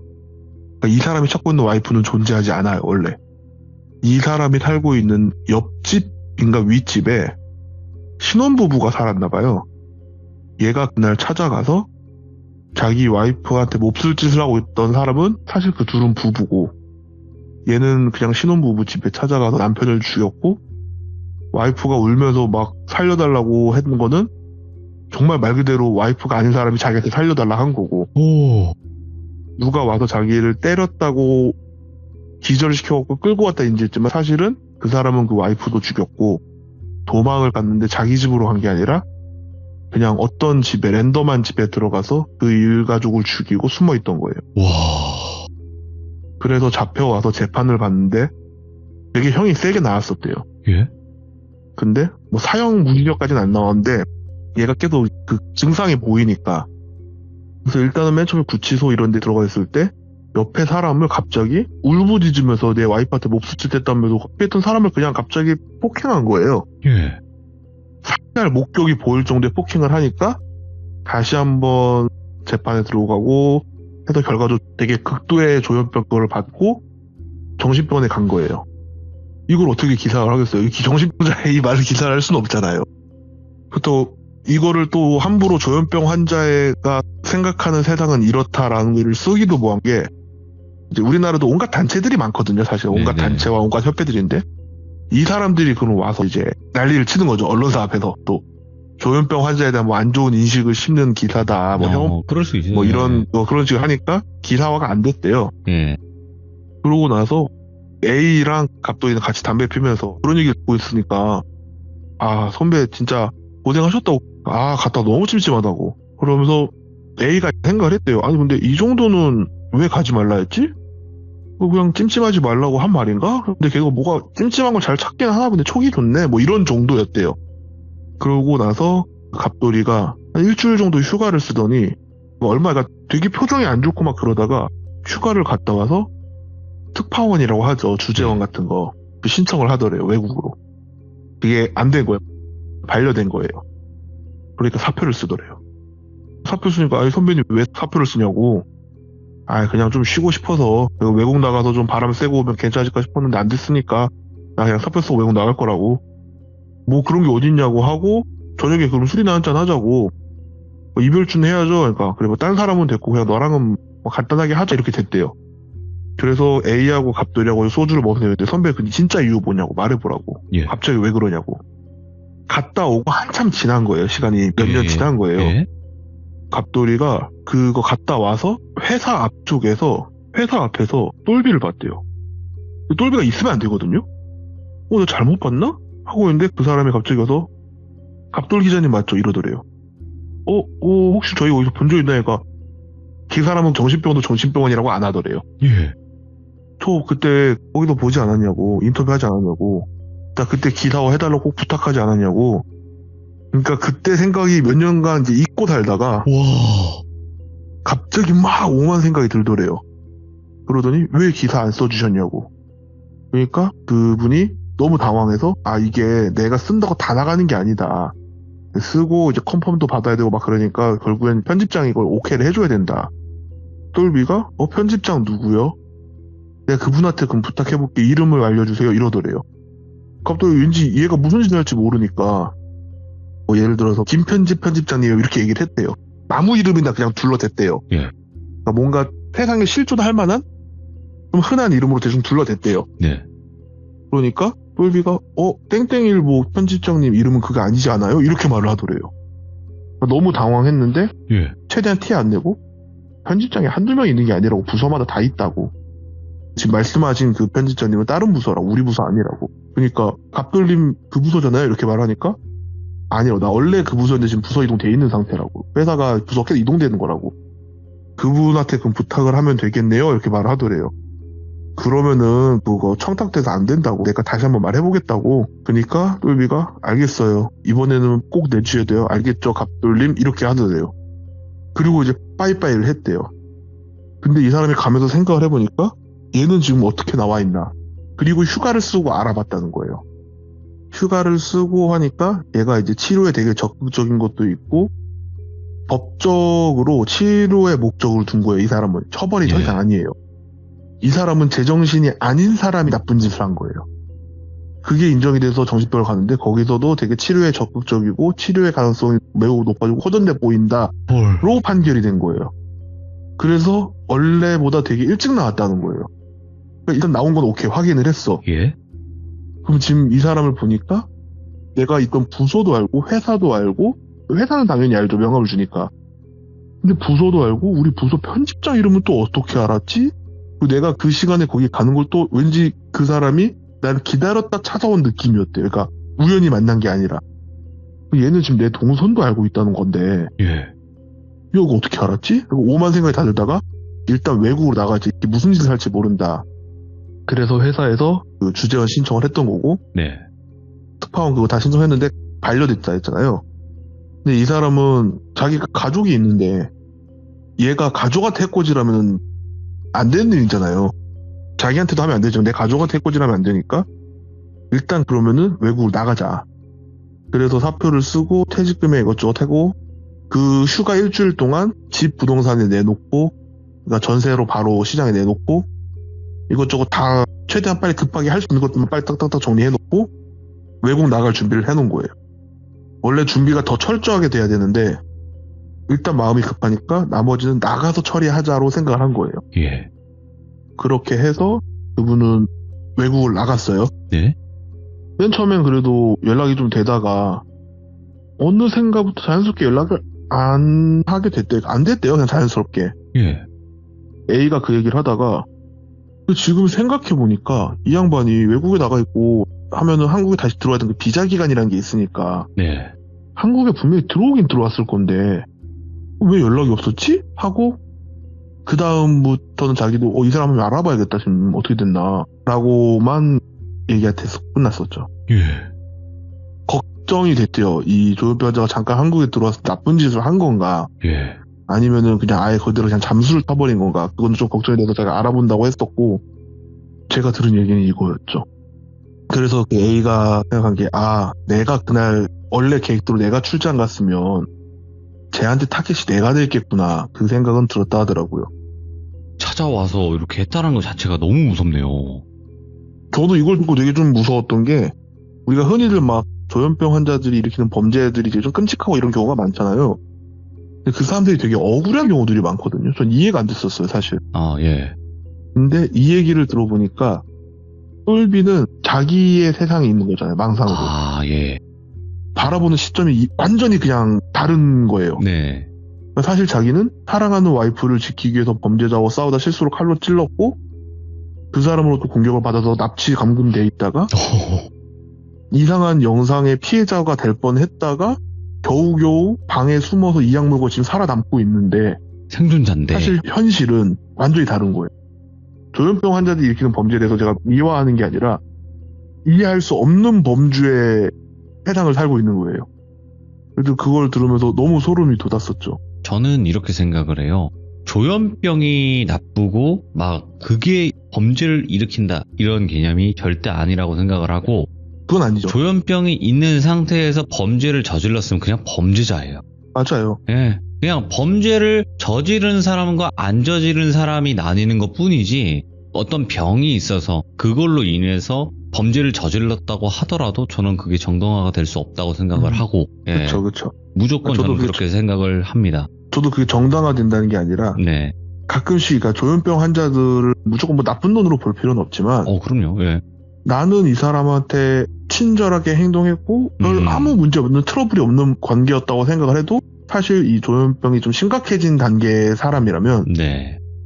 이거와 관계없이 자기만의 뭔가 피해 그걸 있고 그래서 그러니까 현실에서 봤을 땐 묻지마 사람이죠 사실. 그렇죠. 예. 근데 이 사람한테는 그게 아니었던 것 뿐이죠.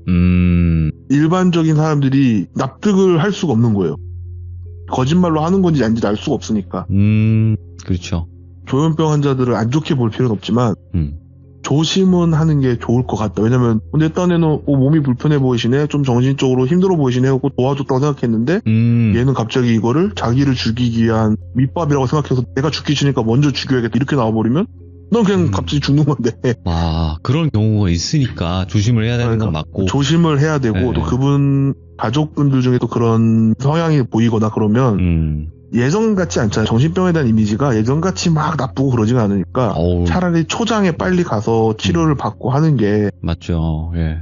모두를 위해서 올바른 선택이 아닐까. 저는 처음이었어요. 그런 관점이란 게 전 너무 처음이었고 좀 무서웠죠. 그러니까 같은 시간, 같은 공간에 있어도 다른 세계에 살 수 있다라는 거고, 그럴 때에 또 무서운 결과가 초래가 될 수 있다라는 거를 오늘 말씀을 해주신 것 같아요. 그리고 다시 한번 제가 마지막으로 말씀을 드리는 거는 조현병 환자분과 함께 하고 계시는 가족분들도 계실 수도 있어요. 네, 근데 조현병 자체가 모두 이렇다라는 일반화를 시키는 건 아닙니다. 이번 이야기는 절대 아니죠. 하나의 또 일부분에 관련된 사례일 뿐이니까 그 점은 꼭 알고 이야기 들어주시면 좋을 것 같고, 오늘 그렇죠. 이세계 여행자님께서 말씀해주신 모든 부분 너무너무 소름 끼치게 잘 들었습니다. 감사합니다. 네, 긴 얘기 들어주셔서 감사하고, 네. 제가 이 얘기만 마무리로 돌비님 말씀처럼 모든 조현병 환자에 대한 안 좋은 인식을 심고자 한 게 아니라, 맞죠? 네. 사실 이 똘비는 조현병에서도 굉장히 좀 높은 단계에 있다 그랬거든요. 되게 많이 진행된 상태. 네. 가족들이 방치한 건 아니지만 사실상 방치의 일이 있었다고 한 거고, 그러니까 만약에 자기 가족이 그런 게 있다면 그냥 굳이 애써 모른 척 하지 마시고 빠른 치료를 하는 게 맞다고 생각합니다. 맞습니다. 오늘 너무너무 감사드립니다. 고맙습니다. 재밌는 얘기를 해야 되는데 죄송합니다. 어유 무슨 말씀이세요? 이세계 여행자님의 이야기는 항상 좋습니다. 감사합니다. 들어주셔서 감사합니다. 네, 고맙습니다. 자, 이번 이야기는 이세계 여행자님께서 들려주셨던 또 사람이 무서웠던 이야기였습니다. 이세계 여행자님은 귀신 이야기와 사람 이야기 전부 다 가지고 계신 정말 또 시드무에서 무서운 이야기를 많이 들려주셨던 분이거든요. 돌비 이세계 여행자 검색하셔가지고 이야기 꼭 들어보시길 추천드리도록 하겠습니다. 감사합니다.